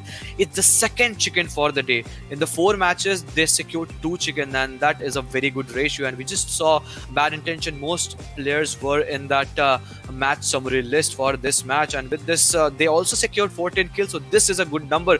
They are not only managing to secure total placement points of 15, but they are also making it sure that they make a balance between placement points and kill points. This time it was 14 kills, and that accumulating both the points total makes a total of 29 points. So complete annihilation of Bad Intentions, and Bad Intentions are completely looking a different team today. Most certainly. Same can be said for BFS Esports as well, because they have been consistent in the previous 2 games and have slowly and steadily, of course, worked on to get some points. Same for AcidDEFIANT. So now the conversation will be after the highlights. We shall have to wait and see where these teams from the final page of the leaderboard jump on towards LEOPARD BD. They are trying. So is Mortem, but I don't know if this is going to be enough. I mean, AcidDEFIANT and of course the other team are that much more looking comfortable to be able to get into the 3rd page compared to 4Axis or LEOPARD or even Mortem for that matter. But let's see. Indeed, we have to still wait for that, but this brings us with the Oppo F19 Pro moments for this match, and brother, this brings us afresh with all the memories that we might have missed in all those heat up moments, but we didn't really miss that spray that Bichu gave in, and then it was some spot on synchronized grenade from the sides of BhaiBrothers, and thus eliminating more and more teams, more and more players. And talking about grenading skills, grenading style, it was Bad Intention that finished things off in style here. They did. That is so very true, because the way they had gotten the team of BFS out of guard, that was just beautiful to be able to see. And again, as you so perfectly mentioned, the nade parade that was spotted on along from the side of Bad Intentions, just 3 players. And this moment, we're looking at 23 minutes in, and they had only 5 to 6 kills. But by the end of the game, they walked away with 14 kills. So just beautiful, beautiful play from that team of Bad Intentions. Indeed, one more grenade came in from Botskull, where they did successfully take down the 2-player survivor from the 6 nano feature. So a lot of grenading skills already. And throughout this course of National Championship, we have seen these Bangladeshi players executing those grenading skills to its perfection. And this is an absolute stunning thing to see. But with this, we are heading towards the overall ranking that most of us, and both of us, I guess, along with the viewers that have turned in, was waiting for. VNM Legends still on that 241 total points on that 1st position after 16 matches, but the lead has significantly been reduced by Bad Intentions. And now I guess if one more match Bad Intention makes into its favor and goes into its way, they will be trespassing VNM Legends. But that was all for Group B and C, because next 2 matches will be of different group. But 7Seas Esports today hasn't been their day, because back and forth, they are now on the 3rd position, but the lead is not so pretty much. Absolutely, it is getting closer and closer, and along with that, of course, when it comes down to VNM Legends play, they did not play their cards right in the 2 games, and thus have now, well, not really cemented their lead, or rather other teams have gotten that much more closer to them. But as we move on to the 3rd page of the overall, we are looking at Oxygen Esports on the 17th position with 88 points, but move that conversation towards AcidDEFIANT BFS. Well. Along with which we've got Mortem as well, who've chimed in along. AcidDEFIANT looking pretty comfortable with 69 points. Same for XBET, and BFS also pretty decent turn of affair for them based on the consistency they showcased today with 63 points on the 23rd position. Indeed, it is. BFS Esports really had that consistent gameplay throughout the day for the 4 matches. Eventually, they find themselves now in this third half of the chart, at 23 position, and the lead is also pretty significant if we have to talk about the way the players in these ranking are playing. If we have to talk about that, but DoD Esports, just because they are not have played all the matches once they come into lobby, because the next 2 matches will be of Group A and D. So I'm sure that DoD Esports will be chiming in, but Leopard PD, this is not looking good. Even after the completion of today's plays and total of 16 matches, they are still on that 26th position. That means at least you need to bring your chances back in on the third half of the chart. That is True. another thing, that some teams might come out of the blues and can trespass you, but at least find yourself at the 17 to 23. Absolutely, and again, I mean, they've played 16 games now, right, Leopard? And so, of course, in 16 games, they will have tomorrow also they will have games, but eventually, again, it is not tough luck situation, is what it is. And of Yeah. course, the main reason we keep on bringing that up is because only 24 teams will move on fourth. The teams at the final page of that leaderboard are not going to be able to move on fourth into the tournament stages itself, and that is something that we want the best of the best team to be able to showcase. Now, that hopefully will be the case from few of these teams, because BFS did it today, right? AcidDEFIANT did it, and they Yeah. played it perfectly. But now they've done all they can for the day, because as we go into a short break and when we come back, the groups are going to change. So stick around. We'll be right back.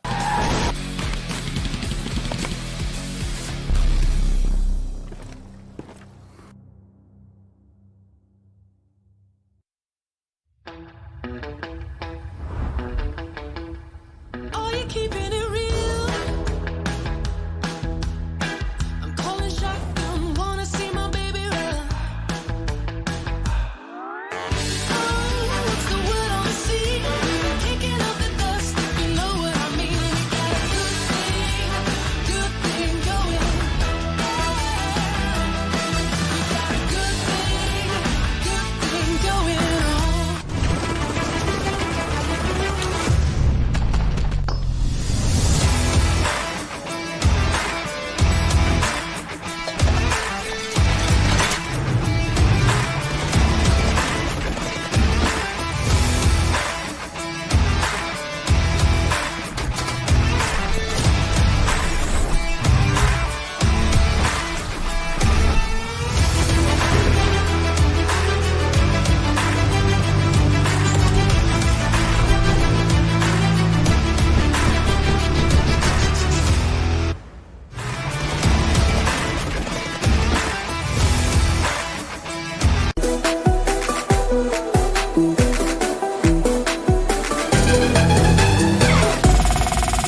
Hello and welcome to PUBG Mobile National Championship Bangladesh region. We are jumping into the fifth game of the day. Two games remaining, fifth and sixth game, where now we are going to be also introduced to two different groups. We've got A1 Esports chiming in along from group number D. And when it comes to group number A, well, there are a few teams that we can actually talk about. PX Esports is going to be there, DoD is going to be there. So Yeah. teams that, again, are doing really good, and the teams that are not really doing that well, they will have their opportunity in the two games that will be played. But alongside that, Ankit, what team are you wanting to see from these two groups? I mean, you just mentioned that some teams are charming because we had that group change A and D. You had that name of A1 Esports from the sides of Group D, but Group D, each and every team that is in there, be it the BhaiBrother, it can be their day because they are still on the third half of the chart with one chicken dinner, the only team to do so. I would really want them to, even if they get close to the chicken dinner, convert that into a chicken and maybe close in and give that tough competition. But some teams are also to look out for, like DoD, as you just mentioned, bots and pajamas from Group A, as we are seeing in that group roster, because PX Esports teams like TREX, SLX, UNB team, SANGAI will be having a good chance. So now TRX have constantly being shifted from 23 24 to 27 28 29. So now really they have a good chance to come in and showcase that we are nonetheless not less than any other team. Absolutely, and that is something that hopefully will be showcased today. Now, Root Dude is another team, right? That we've been mentioning again and again, especially coming in from Group D. It is one of those teams that has showcased some perfect plays, but slowly, of course, over the days, their gameplay has gone down. Also, another team is going to be IPGX, right? Now, IPG also Yeah. utilizes those cards absolutely perfectly. Either it be the placement, either it be the overall standing Yep. and the aggression and the kill department that they work towards. They are a synergistic bunch of lads, but amongst all of them, of course, the fans, the viewers are going to be stuck towards A1 Esports. What is A1 Esports going to do? And yeah, technically, Yeah. that would be the fair team to bring up. That all right. Well, we've got Winner Legends topping the chart. We've got all the other teams slowly bringing in their best. What is A1 Esports doing? What have they done? Well, now they will be, of course, able to showcase what they can bring to the table. We saw them yesterday also, got some chicken dinner. Hopefully today they will be able to do the same. Indeed, it is, because today was the day at the start of which VNM Legends started dominating. But once most of the team came in, I guess a sort of roster change didn't work in the last two games, but so was not the case for the rest of the teams, rest of the players. Now, when A1 Esports jump up straight away in the game of Miramar, we have seen this team again flourishing and blooming in the game of Miramar. And what if they get those early drops in the area of their favorite drop location? Because we are heading towards the fifth game of the day and the first game for Group A and D. As we just mentioned, that only two games are left for A and D. The only sole games that are to be played for A and D in the game of Miramar, because the flight path is already on its way from Puerto Parasio going down towards the area of El Pozo. So a lot of cities from the southern side that can be easily glidable, like Los Leones, Ladrilla, Chumasila, Minas, Villa del Mar, Pogred, Picato, San Martin, Graveyard, Minas. But some cities like Campo Militar, Torre, Humada, Tierra Bronca, El Azur, Cruzeval is sort of bit of on the side of non-glidable, I would say, because still, if the player wants to go towards that side, and just imagine the circle forms just favoring the flight path, they really need to be in that rotation as soon as possible. They most certainly do. With that, of course, the teams are going to get moving on along towards their known and favored drop locations as of now. When it comes down to early contestations, we cannot really expect a lot after all when it comes to Miramar, because we know it is a pretty extensive map. So it does end up extending the gameplay altogether itself. I mean, we normally, actually, we do end up seeing fights either in the first few minutes itself, or the fights start taking place after pretty much like the 10-12 minute marker. But with that, we've got another southern circle coming in along on this Miramar map, and Los Leones being the center, where we do have A1 Esports, IPG, along with Unstoppable, and next to them they have absolutely no other team. So these three teams that are in the center of the city of Los Leones could be the ones that we could maybe see some early contestation amongst. Alongside that, when you go down towards the side, of course, of Puerto Parecio, we've got ex-brothers looking pretty comfortable, as they again are the sole team that is all by themselves, and there is going to be no contestation for them, at least in that region for the moment. But When you talk about teams outside the zone, there are quite a lot actually. There are Oxygen and the others that are looking to move on to the other tangent altogether itself. Not Oxygen, my apologies. DoD and others that were moving on to the other tangent altogether. But we shall see what sort of a rotation will they be making. Another team that I was actually skimming my eyes through to find, and I was still not able to find, was PX Esports. Yeah. I'm guessing that PX Esports is probably not even playing the game. As we can see, we've only got 14 teams chiming in Yeah. along in from the lobby. Indeed, it is because that's the 14 number that we can already see, and PX Esports, if they're not playing, this is not gonna be a good affair for them because it was the only two game for themselves, and they had the chance. They were in the momentum. Yesterday's game, they were not looking good, but still, it was a new day. They should have come in into. But let's talk about the team that are already into the frame now. A1 Esports, they have a very good chance toppling the team that are above them, that are like Venom Legends, maybe Seven Seas, and the teams that are into the frame. But when even esports come in, the expectation, especially from the fans and from the players that actually root them, suddenly increases. And till now, even esports have lived up to it. So now it's come down to how they make a rotation, go for the approach. Will they go for those aggressive instincts? Because they are in the circle. They have that loot getting accumulated slowly and steadily. We can see Dante coming up with those mini tap shots. Can we expect a sort of blinder game coming in? Because we have already seen some teams flying away with those important points. Now it comes down to how A1 Esports really approaches towards the fight. I would really wanting to see, because Los Leones is a city that was contested once the flight path was on, but still I can not see any blood being brought down, or any fight probably being breaking out in the same region.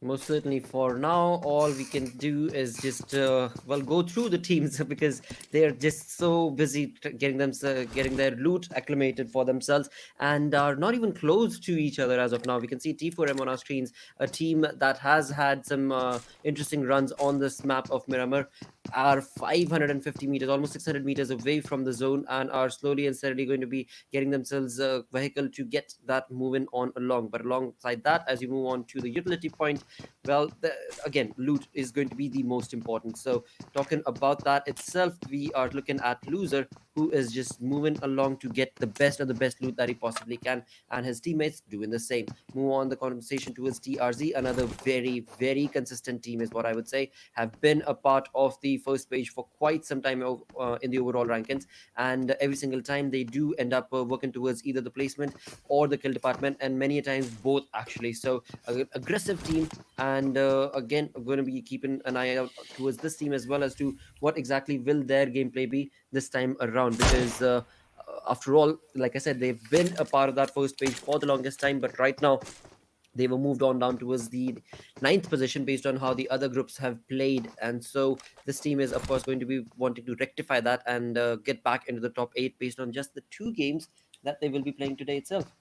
Indeed, it is so the case for TRZ, and they are also looking pretty strong for now. But considering the fact that DoD Esports are also in the lobby, they really want to make or break the situation and come out of the shackle and break it and find themselves up in the spot, up in that list that they really be wanting to. Some loots are being distributed. This is a good sign because you really need to coordinate with your teammates that what sort of loot somebody is lacking with, and if somebody is having those sort of problems, that can be that void can be filled with those help of the teammates if somebody is having in a ample amount, and that can be shared. And this is something really very good coming in from their side. But some teams really need to make a rotation as soon as the zone comes in.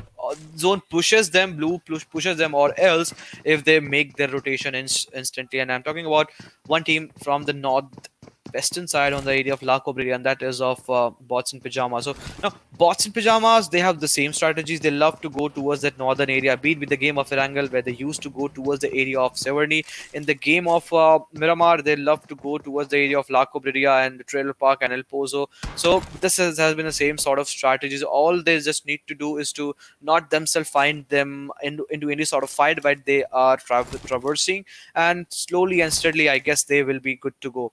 but there is a sort of split if we move towards the southern side of the map to closer towards the area of Puerto Palacio, where Unstoppable are there. 4 player completely in 4 different split, or 3 player in completely 3 different split.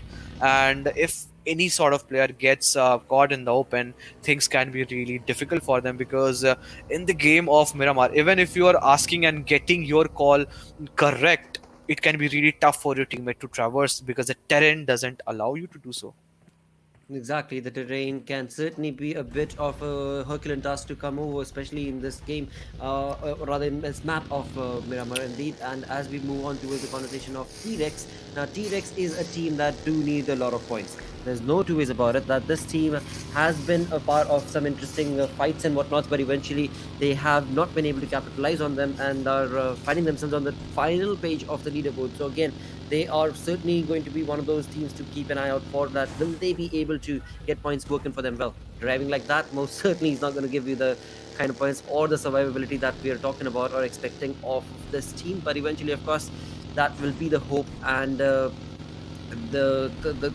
every single time we keep on bringing that up, that eventually only 24 teams will move on towards the next stage. And right now, T-Rex is not looking good. They do need a lot of points to be able to overcome that.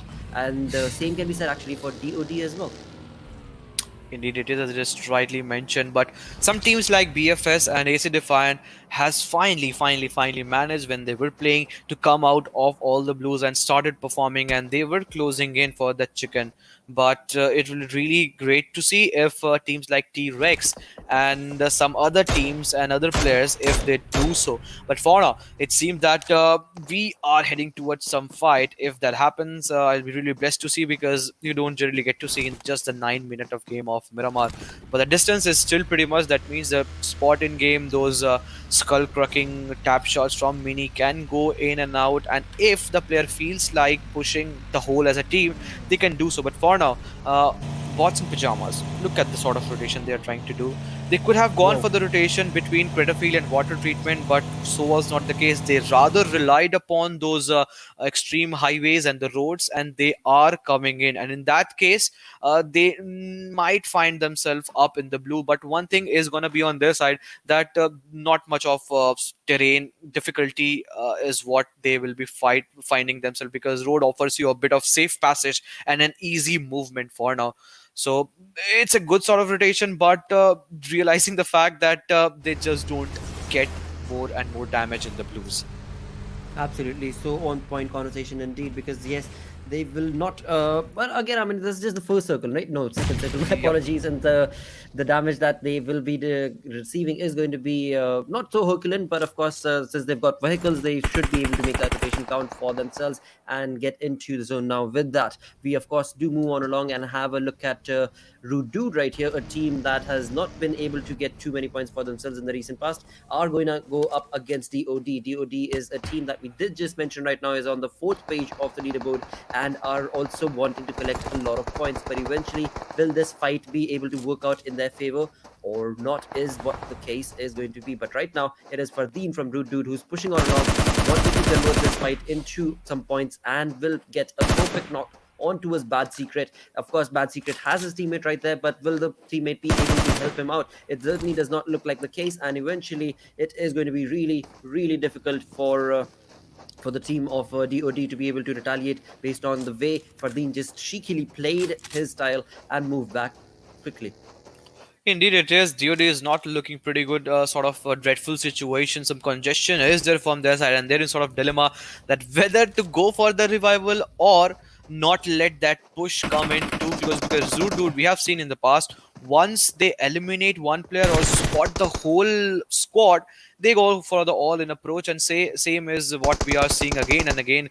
2-3 players have been eliminated, and it's just down to this last player, I guess, that is still surviving in the smoke, or maybe somewhere isolated in the map. But DoD, it's not looking good for them. Rude Dude, they also didn't have that vehicle, so the players of DoD, but that's the difference what a good team and a team that is on the 4th half of the chart makes.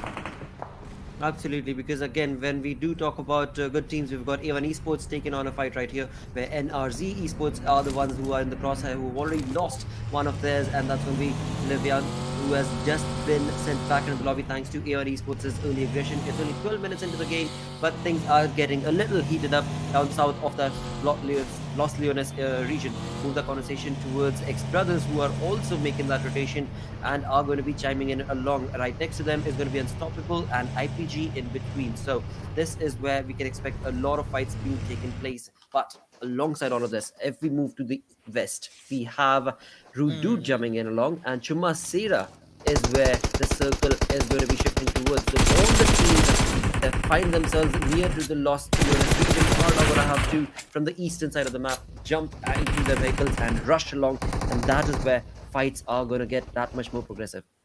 So if we're talking about bots and pajamas rotation, fortunately, it has been this case in this match that the circle has gone towards the side where they were actually trying to rotate on the western side. That means they will be trying to dominate the lobby, but they need to take care of the aggression that Root Dude does possess, and they are very close towards each other. Bots and Pajamas are very close towards the sides of Root Dude, and Root Dude has just finished up with the fight. If once they are ready and back on the feet, they will be really looking to go for the sheer aggression that they have.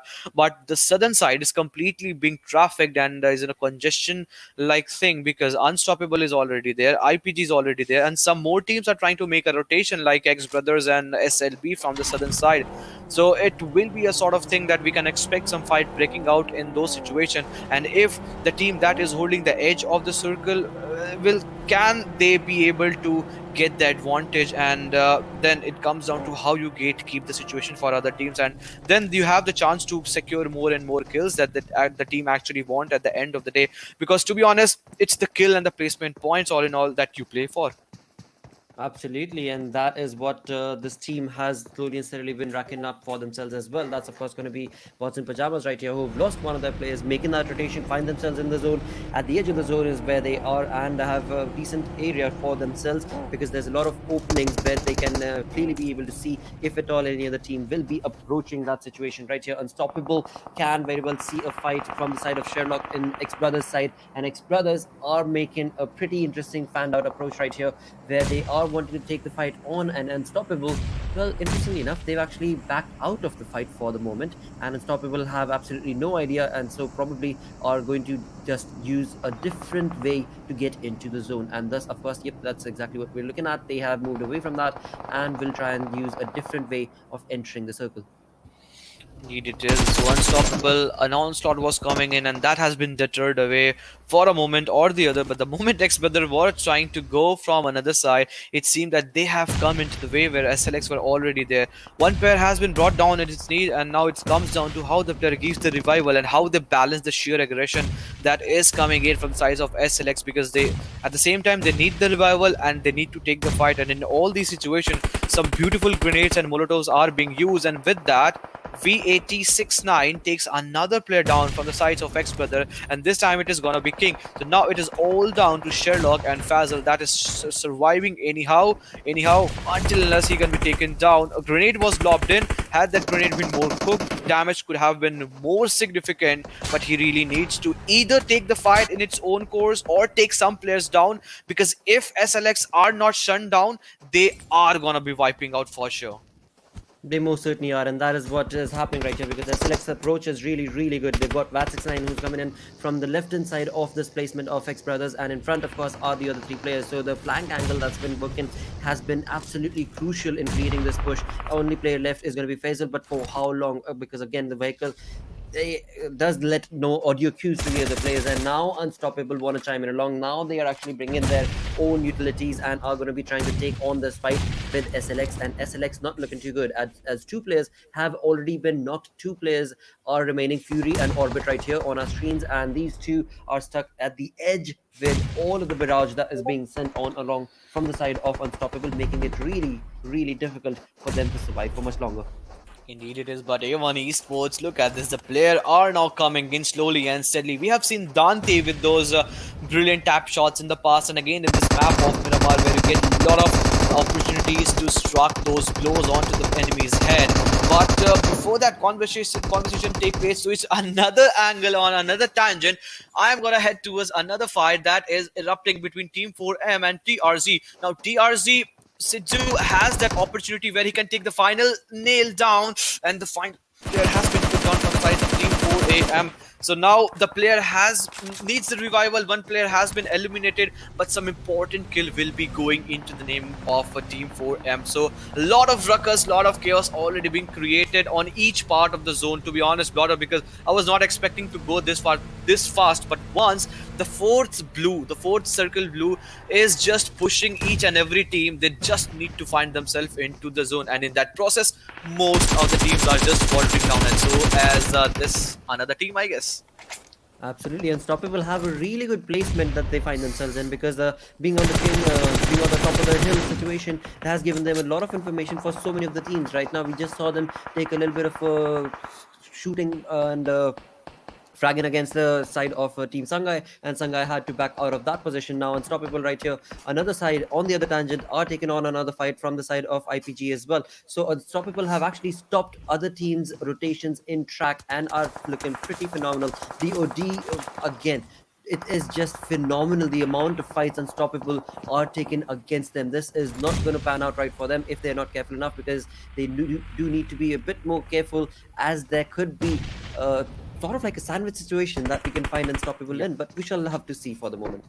So Unstoppable was enjoying all the party, all the kill, enjoying the hill situation. But now they really need to take care, because they are in a sort of sandwich situation, as you just mentioned. Because some teams are making and going for those late rotation, and in that case, if Unstoppable doesn't realize that somebody is on their backhand side, they can be taken down. But so is not the case. Claw has already spotted down, because he has got those sound cues, and he has got those feet movements coming in. But once they try to make an entry from the same side, there is one team that is going to be IPT that is standing. But Unstoppable Insane is just not waiting to other player to flourish in the same position, as they are taking the fight in its own course. But an extreme Eastern shift going straight away into the lap of A1 Esports. They are gonna be severely privileged in this moment, because A1 Esports, with that manpower, with that numbers advantage holding the edge, this can be their game for sure. This could very well be the case, but eventually, again, the fight that were taking place right here from IPG to DoD, that Unstoppable were trying to take on, have now shifted on along, because the circle has moved, and the circle has not given a lot of time to these players to make that rotation. So after all, the Unstoppable is utilizing exactly that, and are going to be now rushing on along. But along with them are going to be all the other teams as well, and the team that decides to push in late is the one who shall probably be walking away with a lot of kills. We did see XBET, I apologize, not expect IPG team right here in this vicinity, but have now pushed on along, and it is going to be another team that Unstoppable are going to have to go through. Not an easy rotation, making this so many teams are trying to get into these compounds, but now eventually it is a conversation that has turned in against Unstoppable, because as they make that rotation, they are being caught off guard one by one by one. Indeed, it is Unstoppable really not realizing the fact, but Team Shanghai also on the receiving end. Claw is still surviving, but for how long is the question, as the vehicle disruption and vehicle explodes and takes him down. But eventually the player that was taking him down falls down to the blue, and I guess he won't be revived, because the other players are so much away from him that they are not going to risking their life just in order to save one player. If the player gets a revival, this will be another case, but seemingly it's not the case. But Rudu, the player, are having a very good advantage of those hill, but the way Unstoppable are hiding in that mini bus, taking a shelter of it, this is absolutely phenomenal. But for how long is the question, because once they try to make an entry, or once this mini bus gets destructed, this gets exploded, how will they be taking a shelter, because they will be dealing a lot of damage onto their bodies. Well, it certainly is the case, but they are fighting for their lives pretty much right here, because they need these points. Unstoppable, I was just checking, is also on the 4th page, and not looking too good when it comes to the points itself. So of course they are taking on whatever fight they possibly can to be able to get the points converted for themselves. TRZ Esports, a 3-man army, looking pretty comfortable and confident with 5 kills already, are going to be taking on the player of SLX right here. Fury is the man of the hour, that is going to be the 1-man army from the side of SLX, but eventually will he be brought down thanks to TRZ, or will there be a third party situation that we can probably see TRZ face? Indeed, but TRZ Esports going again the TRZ Extreme lineup. But on the other side, we have A1 Esports coming in. But SLX Fury, he just spotted down the player, puts the final player down in the earth, and the graveyard has been brought down, and he falls down to him. Now it's down to how Rude Dude aggressive towards the fight, because there are a lot of teammates, there are a lot of players that is still available in the same vicinity. Some grenades are being pulled down, players have been spotted down, and realizing the fact, he went down, he prone down at the last moment, the most certain moment. But Root Root needs the revival as Nightmare has been put down. TRZ Esports really need to be stopped if Root Dude has to survive in this case. That is so true indeed, because after all, they are basically gatekeeping TRZ to enter the zone. Even though Rude Dude themselves have to make this 100-meter walk to get into the comfort of the zone itself, they are not going to do so until unless they get these points and kills taken away from the side of TRZ. A perfect approach coming in from Fardeen right here. Very, very quick gameplay being showcased and quick mind being showcased. But this is where things can go very, very wrong as well, because one good spray on to this vehicle and things are going to not be looking good for the side of Rude Dude. But that, well, that is not the case. They found themselves another one, and they will be stealing it away from Unstoppable and moving into the zone. Fortune favors the brave, that's what I have to say, because in an open truck, if you are trying to make a rotation, this just shows the intent that either we are coming in to make or break the game, and so was the case that they were not just letting go things slip away from. So now it's down to the case how you survive on the edge of the circle. You have made it this far, you just really not need to go too aggressive and find yourself in some sort of situation where you will be not taken down. But so is not the case, as Rude Dude has brought to just 2 players down. But A1 Esports again flourishing and blooming from the eastern side. They have punished Rude Dude to a certain extent, and will they be able to survive? That's still a question, because 6-9, Dante, Sinister, everyone looking pretty strong. 6 kill is what they have been able to secure, and the best part for them is that they are all 4 men strong. They have the edge, and they have been holding this stronghold. That means they have a lot of info around and surrounding of this area. They certainly do, and the play that this team is making is really, really good. But along with that, it is going to be Rude Dude who are going to be able to bring down Dante and will be able to get that knock. But a kill will not be confirmed, because after all, when it comes to Rude Dude itself, they've got 2 of their players knocked down and not looking good, as they will be given a revival. They have been caught off guard. A1 Esports are so much in control of this fight. As soon as Rude Dude try and make even a little bit of a move, they are just damaging their backs and their fronts and not allowing them to make that rotation or come. Molotov does it for them. I guess it was not A1 Esports, but some other player, some other team that did come into the play. They had to move, because you just cannot find yourself burning in that Molotov, else you will char to death. And so was the case. They tried to move away, but A1 Esports really had that crosshair set upon the players. And it seems that now A1 Esports will be just going in for that approach, that they will be 2-2 split, or maybe 3-1 split, with the most of the team and the players split up in the edge of the circle, or maybe trying to go into the circle. But the sneak peek game is already in its favor. So now TRZ FPS, this player has been their X factor again and again. This is the player that brings the whole team close toward that 15 point. Can this be a time where A1 Esports, not realizing the fact that one player is still on the other side of the road, this can be a detrimental situation, and if that happens, it can be a jackpot hit by Rare FPS. It most certainly could be the case. He's the only man surviving for his team. Of course, he also wants to get into the zone, but he does not want to let A1 Esports know that there is a player right next to them, and he's just waiting for his chance. Because again, he's the only man surviving for his team. He cannot take a chance of getting a kill confirmed, or he probably will only when he's 100% certain that he can. As of now, of course, A1 Esports is looking pretty strong, because they've got all 4 members alive. They've got 10 kills to themselves. They've got IPG that they're pushing up against, and also Unstoppable on the other side. TRZ Esports was caught off guard and has been sent back into the lobby. Rare FPS will not be able to bring in that X factor, but A1 Esports certainly are trying. Indeed, it is A1 Esports, a very good approach coming in from the side. 2 player, as you just mentioned, and we were talking about 2-2 split is coming in, but they have been seriously punished. IPG Sensei takes 1 more player down from the sides of one Unstoppable. Sinister needs to heal himself up, because he was so down low on HP, because Insane had that insane spotting level, and he did through, but 6-9, the way he is proning down towards the player of Unstoppable, it seems that he has no idea whatsoever where the exact location of Insane is there. But in all these fights, we are down to just the 3 teams and 8 players, and in all these fights, all the 4 players from the side of A1 Esports are still alive.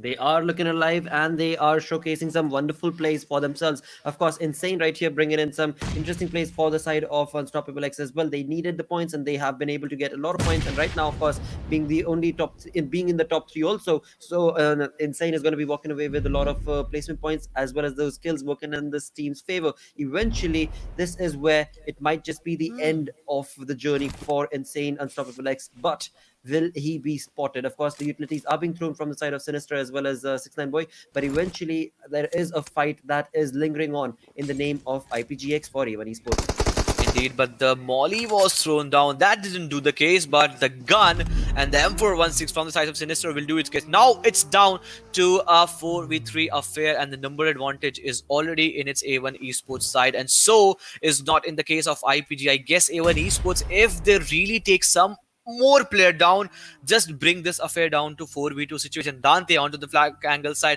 he has a player very close to him. Sensei is very close to him. He's just trying to create that smoke in order to not let his location being revealed, but the players are taking down one by one. Sensei goes down, but Dante in the trade falls down, and now Mehfooz Whitey goes down. Now it is all down to Sensier, who's the sole player surviving, and Sinister realizing the fact he's running in the open like a giant, like a bull, and will be taking the fight. And the chicken dinner going into the name of A1 Esports straight away. Whenever they come in with all guns blazing. Straight bang, chicken dinner into the name. A wonderful turnover wins indeed for the side of A1 Esports. They walked away with 14 kills this time around, and of course with that chicken dinner and a damage dished out of 3025. That is phenomenal. The amount of kills that this team took along with them is just ludicrous amount, and that has resulted in them being the top in the third spot for the overall ranking. Straight away they are just trying to eyeing up for the second and then maybe for the first, but the run is so long, the pursuit is so long, because VNM Legend is still right there at the top. But with this 29 point, they will be surely looking to decrease the lead, with which VNM Legends and Bad Intentions are sitting at the first and second position. But straight away 3025 damage is what the whole team has been able to secure in this match. And with this, we will straight away heading towards the most valuable player for this match, Sinister. A1 Esports again shining. 984 damage, 4 kills, 106 healing done, and assist 5. So all in all, a total gameplay for its team coming in, and the top 4 players I can already see: Sinister, Dante, Jax. This is going interesting for A1 Esports. Most certainly is. I mean, just one game has resulted them in the third spot, and now, as you so perfectly mentioned, they're getting closer and closer to, of course, the first and second position holders, and that is where the fight is about when it comes to this team. This team is, of course, wanting to be on the top of the leaderboard, and then there are other teams, like, for example, Unstoppable X that we saw, that are just trying to be able to participate and play. For now, of course, when the game started off, Unstoppable X was on the 4th page of the leaderboard, but will now hopefully be able to get themselves in the 3rd slot, because after all, they did have a decent performance, they did have decent amount of kills as well. But talking about the match summary, now Rude Dude jumping in with 302, the longest distance kill for his team.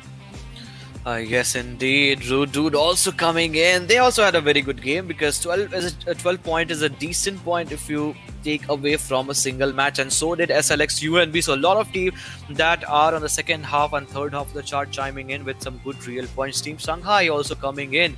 If we have to talk about the teams that did secure a total of 12 to 8 to 6 points in this match, but team that were not able to secure at least a single point from this match, and that was of XBrothers. Eventually, it was a 1 point for most of the team that are sitting on 11, 12, 13 position, and that is gonna be TRZ Extreme, NRZ Sports, and TRD Esports. So they had a very good chance to making themselves maybe come back in that second half of the chart or the second page, but DoD Esports have not just been able to, and again faltering down.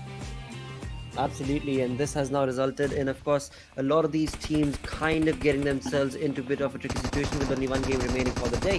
But as we are going to be showcased with the Oppo F19 Pro moments, this is where TRZ was almost annihilated thanks to T4M, but eventually T4M was the one who was sent back into the lobby on that spot. Indeed it is. Some blues were also coming into the play, as Lamhem from Team Shanghai went down, but then it came down to how unstoppable will be stopping Root Dude, and they perfectly did stop down for a moment until and unless there were some onslaught coming in from the sides of some other team that was trying to come in. Root Dude, indeed, that was the case where they decided that yes, it is indeed the time when we were gonna come in with those open truck, and look at this, all four players getting themselves burned, and they really didn't want to come out of that shelter that they created, that artificial shelter. But just because you just cannot find more and more time into that inferno, into that molotov, that was the case that they had to come out of it. Absolutely. With A1 Esports now jumping on to the third spot with 4 chicken dinners. They've got 186 points and they still have one more game remaining. So they are going to be closing in towards bad intentions points. Of course, Winner of Legends is a bit too far out as of now to be able to collect from a single game. But that is looking really, really neat for A1 Esports, along with IPG also chiming in along with decent number of points that they were able to get. And TRZ is back in the top 8. Indeed, it is. TRZ is back in the top 8, and Python TZ has also had a very good outing in the earlier gameplay stage. But PX Esports didn't play this game, but that's what they have been able to offer to us. But Bots and Pajamas Esports, they are on to the 13th total position after the end of 13 total matches with 114 points, and 6 unofficial are still there. But I would really want to see how the thing goes on to the third page of the chart. Is there any sort of change, or maybe or not? Well, Unstoppable certainly has moved on to the 24th position, so that is looking good.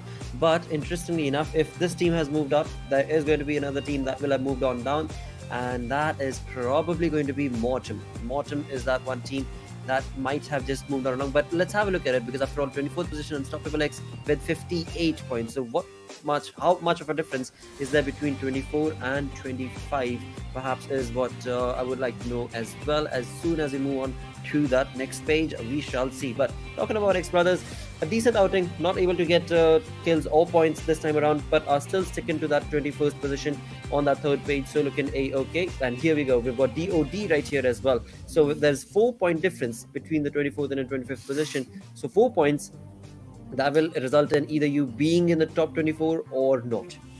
Indeed, it is. So has been the case because not much of point difference is shared between all the team that is from the 23, 24 to 28 or 29. There is a sort of down jump if we have to talk about the team Shanghai that they have played, because where team Shanghai is standing is the 28th position with total 40 points, and Leopard above them, the second team, the first team that is above them, that is with 52 points. So 12 total point is the difference between them, and all in all 14 total point difference between them and the team that is standing on the 25th position. So it is looking really difficult for 27, 28, 29, 30 along. So but still the team that has made it to that 24 and 23rd position, they still have a very good chance. All they just need to do is to go for cementing the point as much as they can, because once the other group plays comes in, they just can pray and just sit and watch that they just had a very bad outing and they are still on the same position.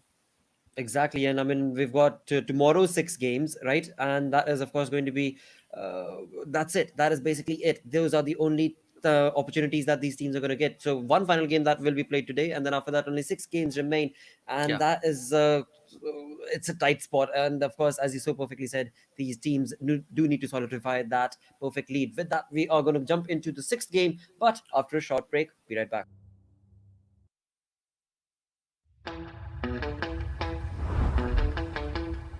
Are you keeping it real?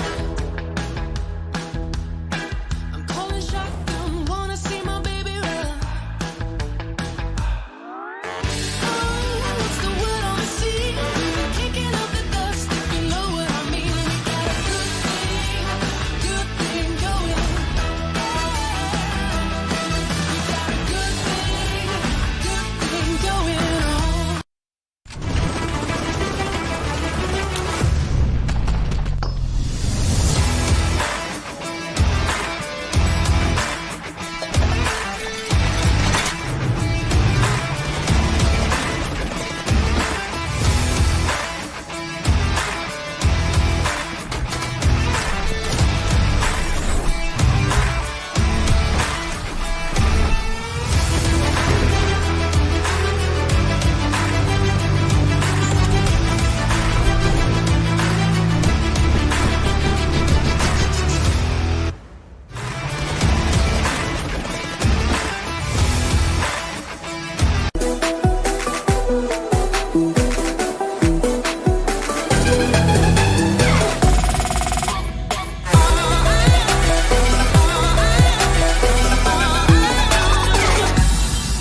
Hello and welcome to PUBG Mobile Bangladesh.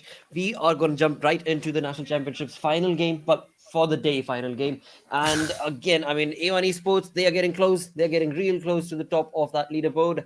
But we shall have to see how close are they going to close in to that margin, because today they've got this one game. Tomorrow they'll start the day off with two games, and that's it. So yes, they are going to be in the top 16, and they will be, of course, moving on to the next stage of the tournament. But alongside A1 Esports, there are other teams who will probably not be able to make it, and that is what the conversation will be from now on, I think. Indeed, it is. So I guess it will be a ceiling situation. It will be a thing that the team that is from the 1 to 16, their luck and fate will be sealed that they are, yes, they are aggressive.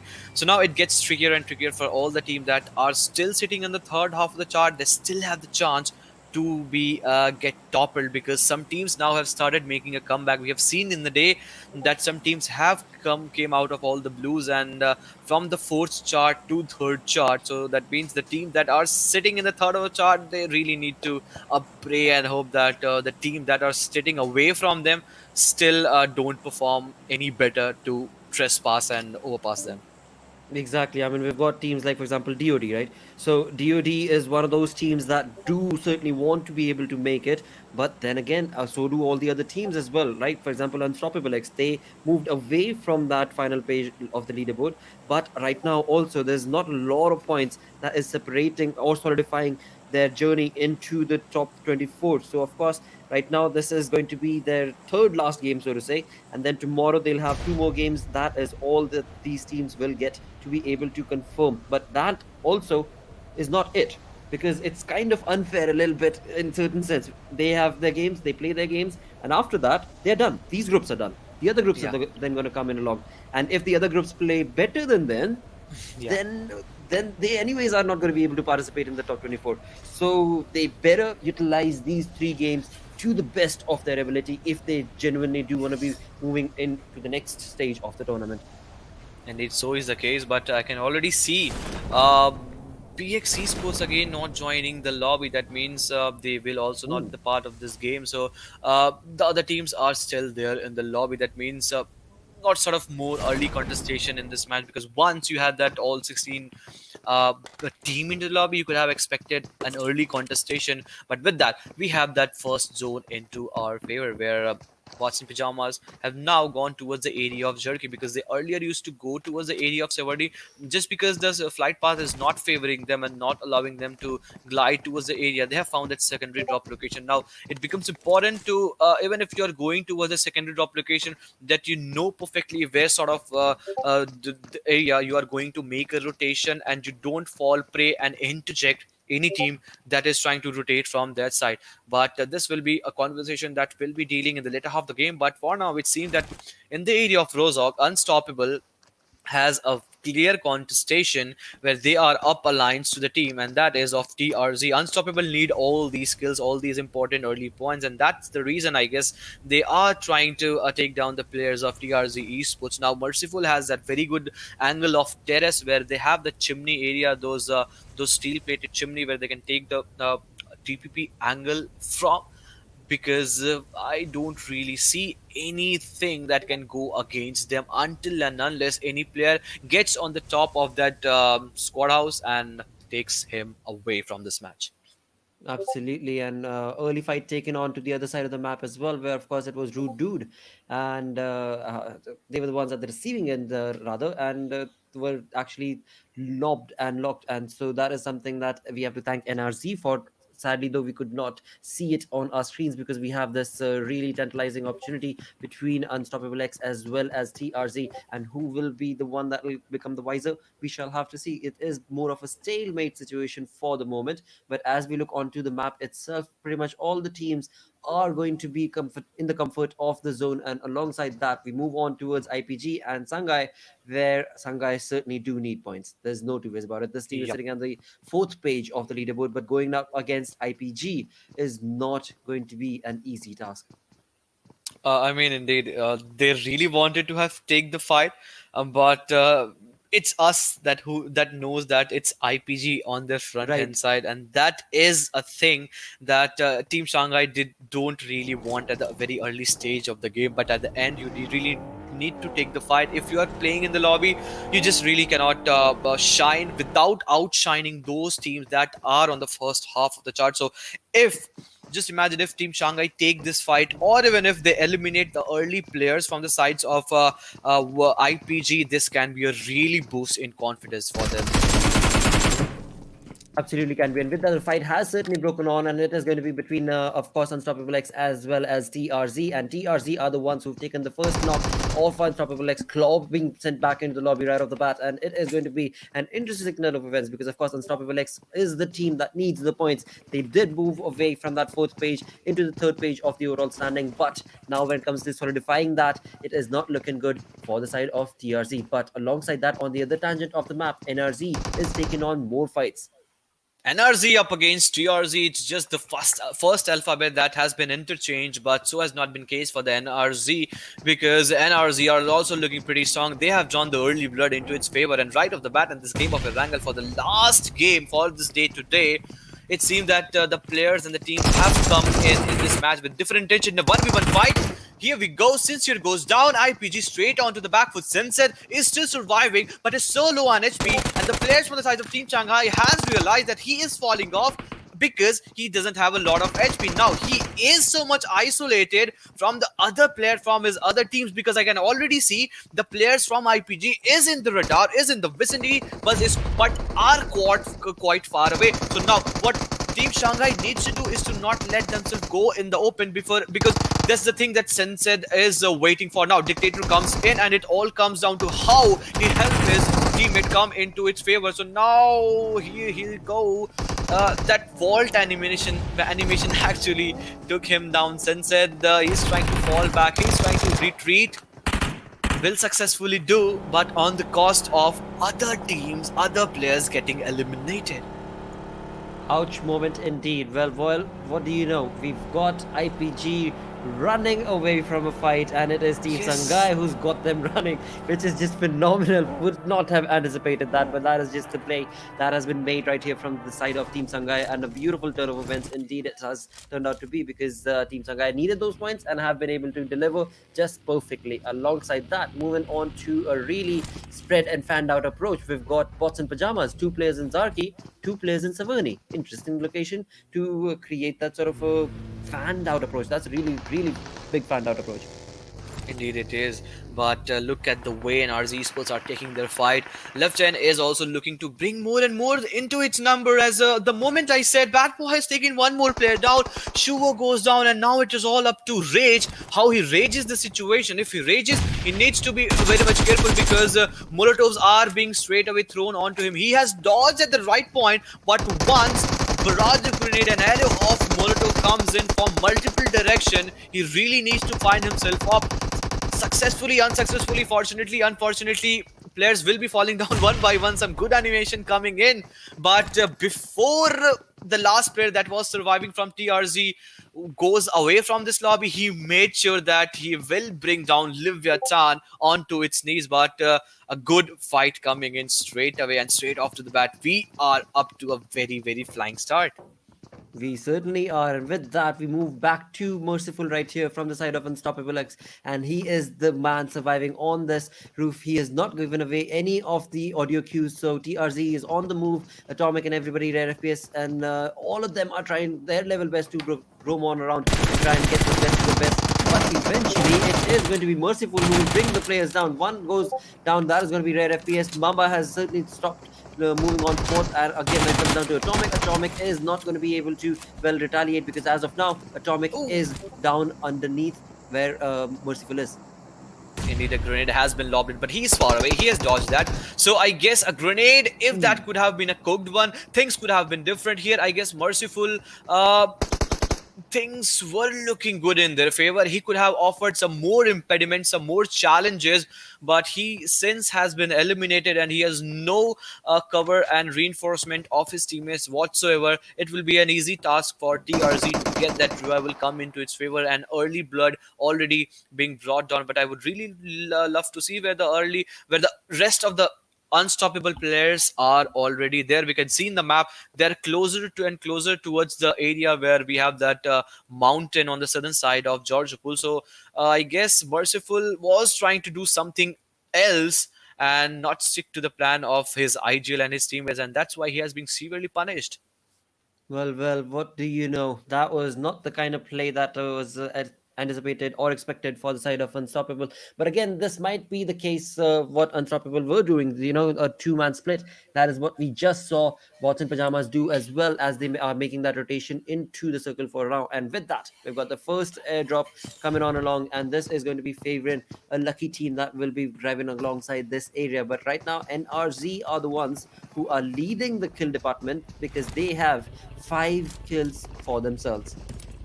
Indeed, there are 5 kills onto the number, just trying to rack up more and more in order to get the total placement points. But at the early stage of the game, we have got one team eliminated, and some more teams and players are also being taken down one by one. As A1 Esports, whenever they come into the lobby, you just cannot take away any sort of credit or just these players away from these fights for a more long time. Loser, I guess he will be finished off as Dante has made them close, and he is closing him towards the players, the 4 a.m. team 4 a.m.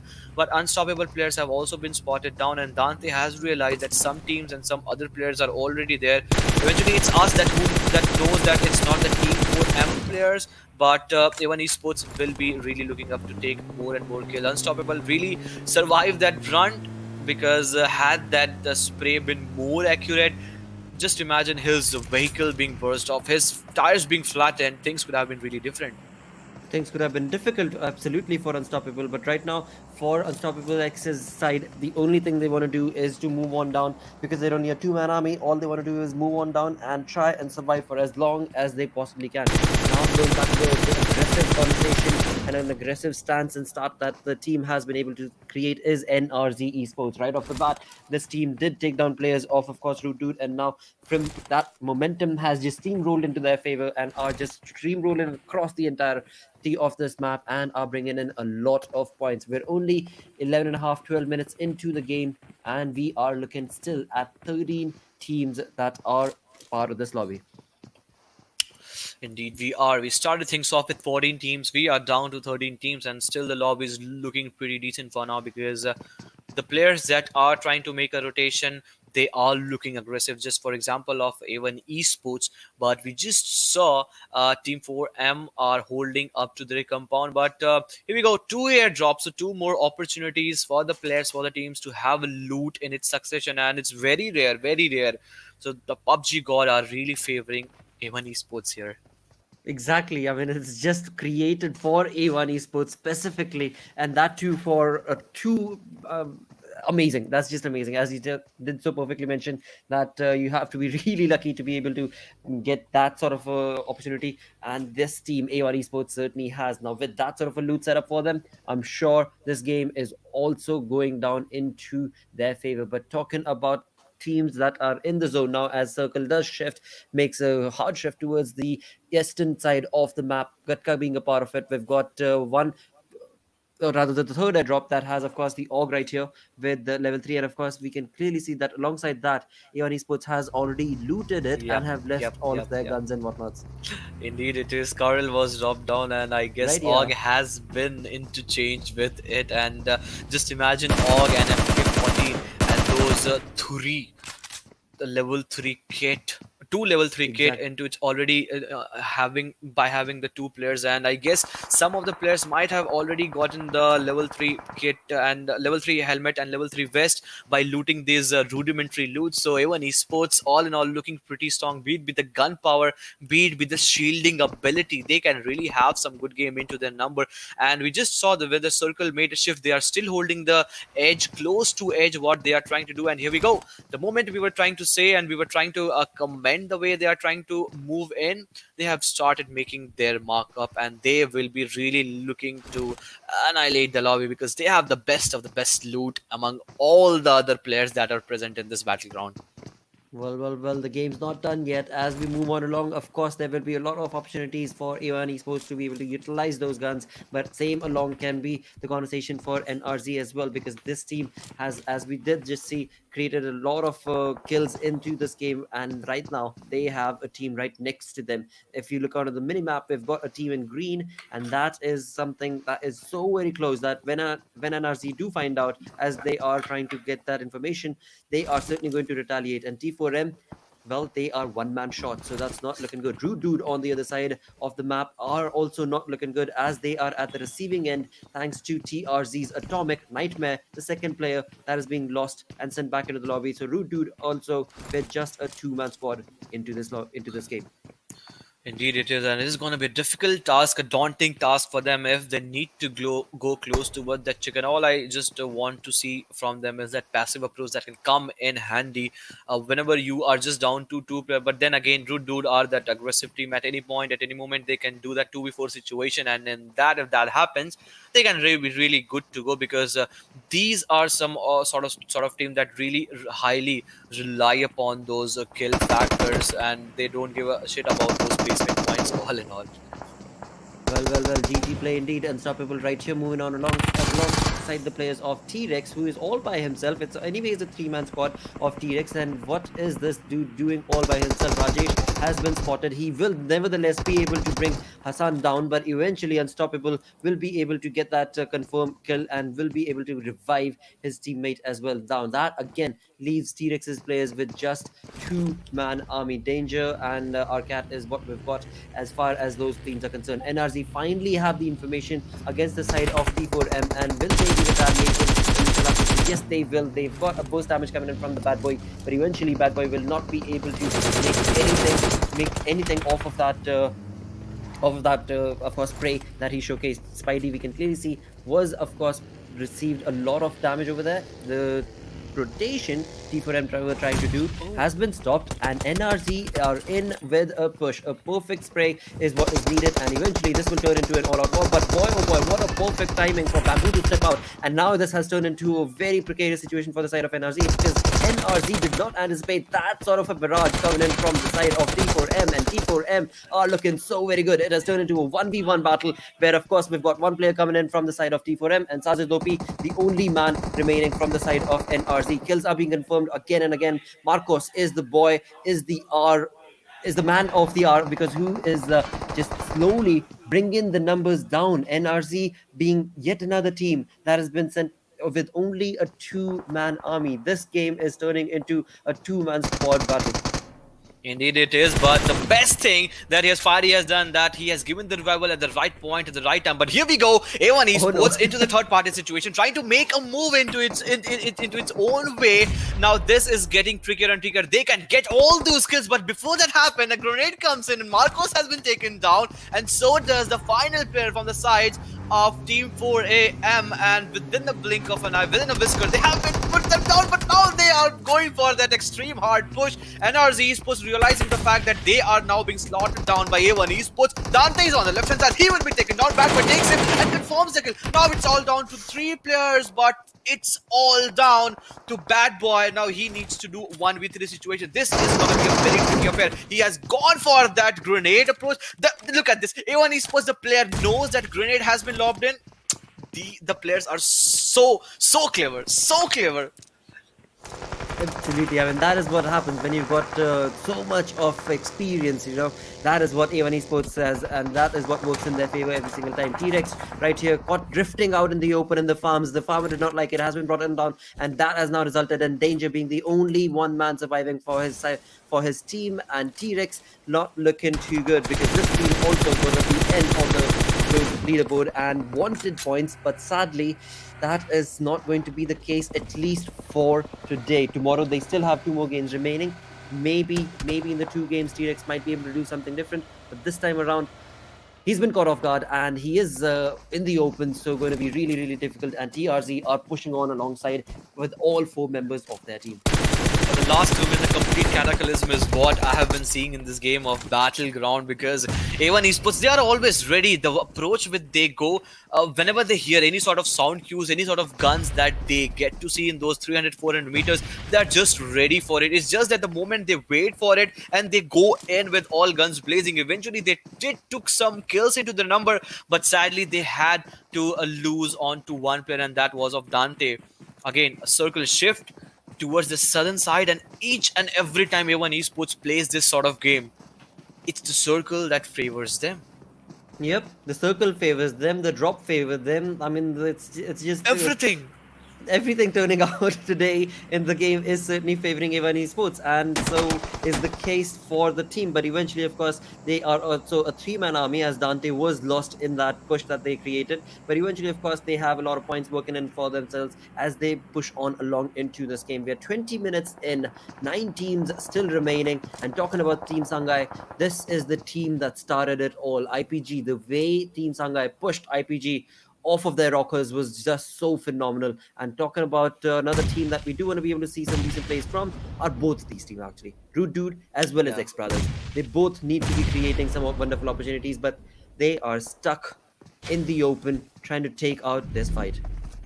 This last grenade from Rudro could have done some more damage. It was indeed a molly, and that was the same case. But Fazal coming out of the open, he's just trying to take the player down, just trying to struck them when they are at the most vulnerable position. Eventually, he will fall down. Fazal takes the final nail in the coffin, and Root Dude within a second, in a whisker, has been brought down. And it seems that Fazal is in no mood to give the revival, and I guess the players and the teammates must be furious about him, because he just really wanted to get the revival, because he was closing him towards the player that was still surviving, but he was left abandoned.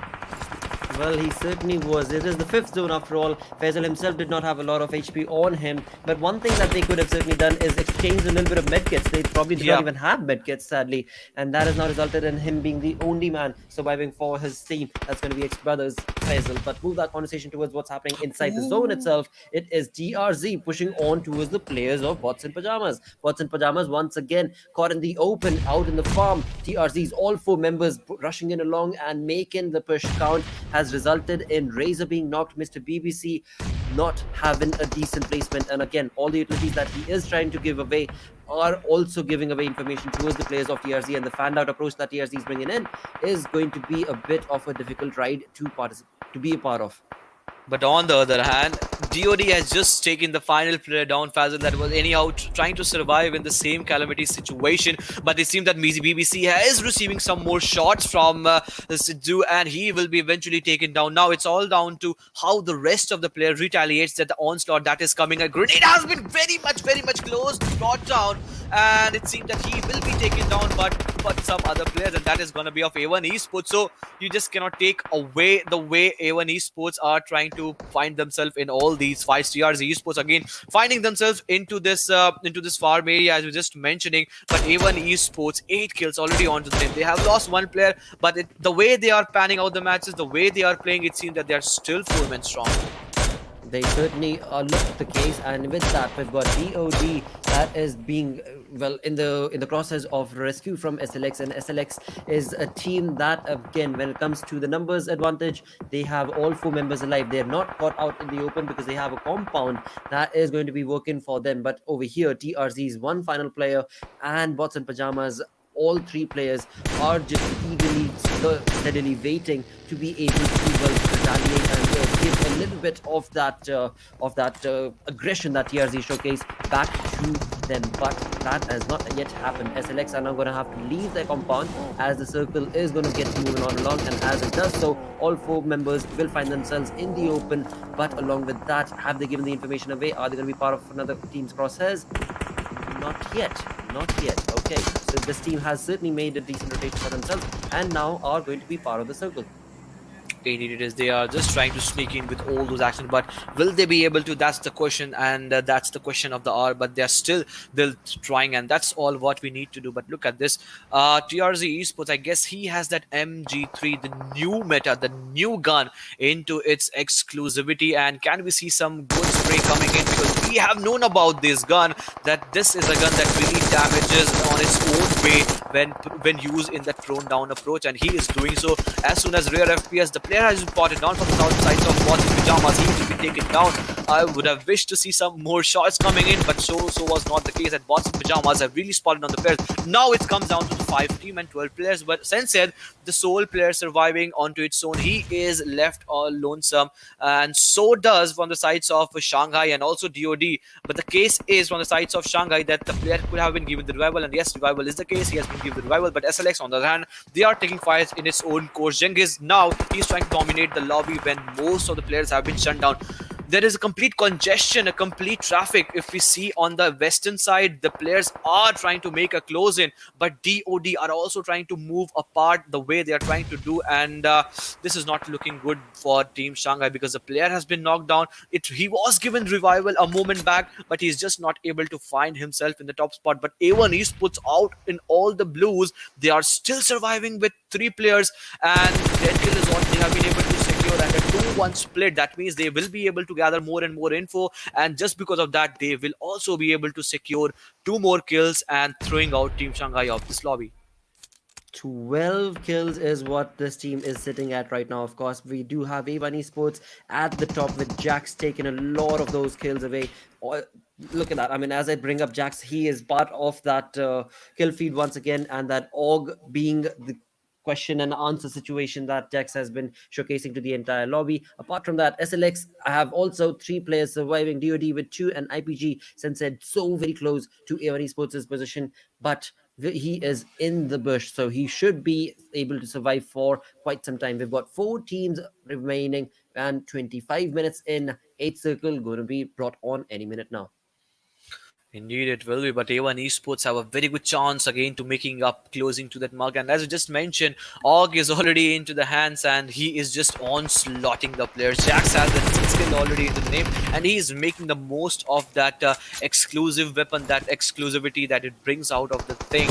And that is looking pretty good for now. Sinister now trying to make up the mark. He is just not letting any player from the sides of IPG survive, and with this IPG takes an exit from this lobby. But now DoD Esports are trying to go head on head to the fight, but A1 Esports Sinister takes down one more player down, as Genius could have been taken down had been more precise, but so was not the case. The discipline was not in their side, but now this is down to 2 teams, 5 player alive, where 3 players on sides of A1 Esports will be giving a tough challenge to DoD to survive, and it's really looking very tough for DoD Esports to survive because they are very close to them. But so is not the case of A1 Esports. 3 players are in a complete split. That means even if they try to engulf from any side, they will be trying to gain more and more info from their side. And a beautiful, shiny skinnies coming in from the sides of A1 Esports. But grenade, can this be making difference from their side? There can be a run and gun situation, and yes, here we go. A rundown kill has already been registered in the name of A1 Esports player.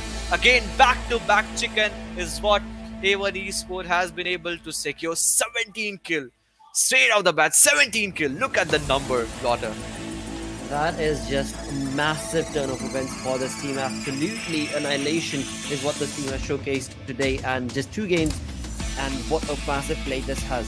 With that, of course, they are still on the 3rd position overall, but they most certainly have gotten closer, lot closer to the 2nd position holder. That, of course, is going to be Bad Intentions, and that is how this thing has turned into. I mean, they've got 2 games remaining, and of course, that is when we shall see.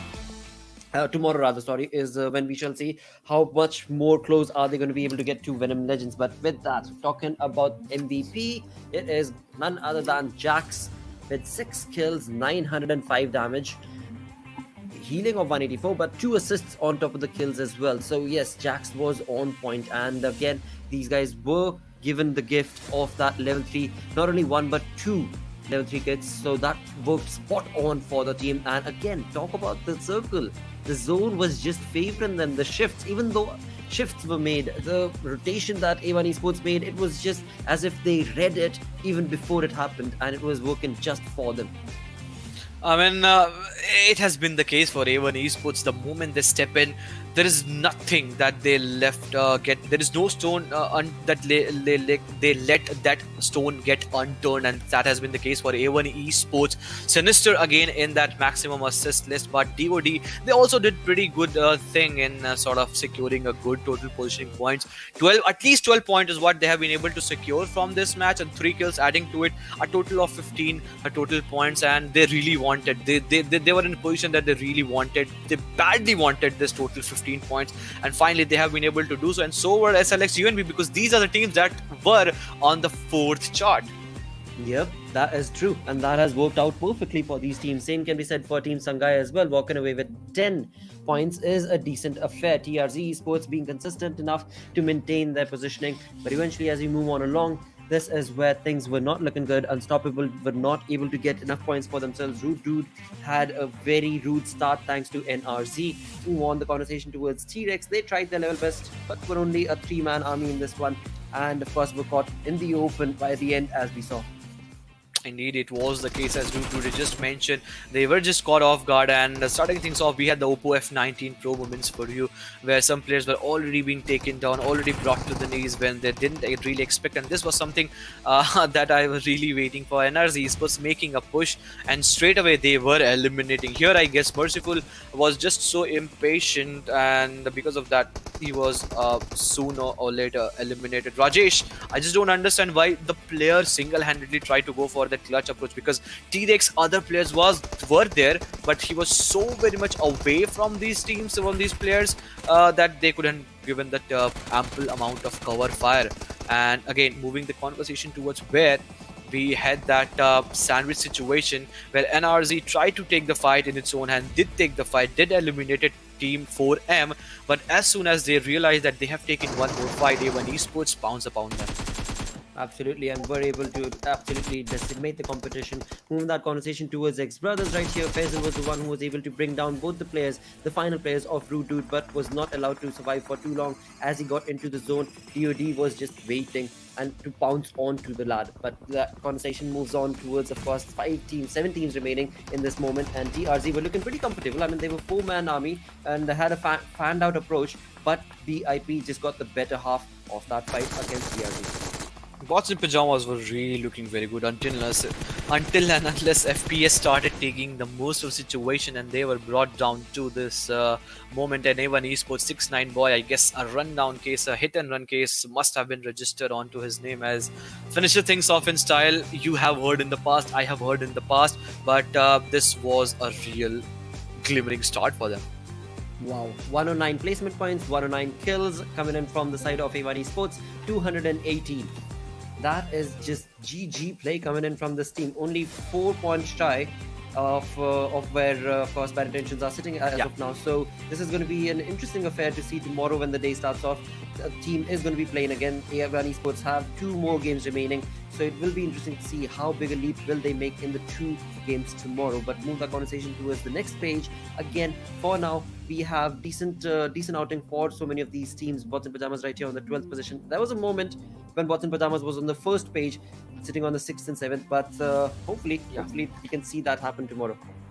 Indeed it is, but SLX UNB had done pretty well in order to secure their position on the 16th with some really good game coming in. But look at this, the team that is sitting on the 17th position, Team 4M 106 points, and the team sitting at the 21st position, BFS Esports 63. Close to the double of the point difference is what the team on the 17th position is sitting at, and this is not something that the team really want to, as BFS really wanted to increase the lead, but this was not a 2 game that they were really playing. But Rude Dude again making and living up to the mark. XBET also had a very good outing, but Mortem ES also slipped down, as you just mentioned in the last match. But some other teams also really tried to make themselves up. Example, Team SANGAI, but still not finding that better half where they could have find themselves in that first spot. And this is where from 25 to 31 where the team don't love and want to find themselves into. Exactly. I mean, Team Sangai certainly did get those 10 points from this game, but eventually tomorrow they've got 2 more games remaining. If they play like this, hopefully, fingers crossed, they'll be able to jump into the top 24. But then after that, once this group is done, then we have 4 more games remaining, and those games, based on the way other teams play, could very well then result in Team Sangai then also be sent back into the final page. So yeah, not looking good. But eventually, again, we shall keep the fingers crossed and hope that things work out for them. Same can be said for, of course, Unstoppable X as well. Unstoppable X tried a decent game, but I have been sent back into the fourth page again. This is going to be tough. Tomorrow is going to be a tough day for a few of these teams.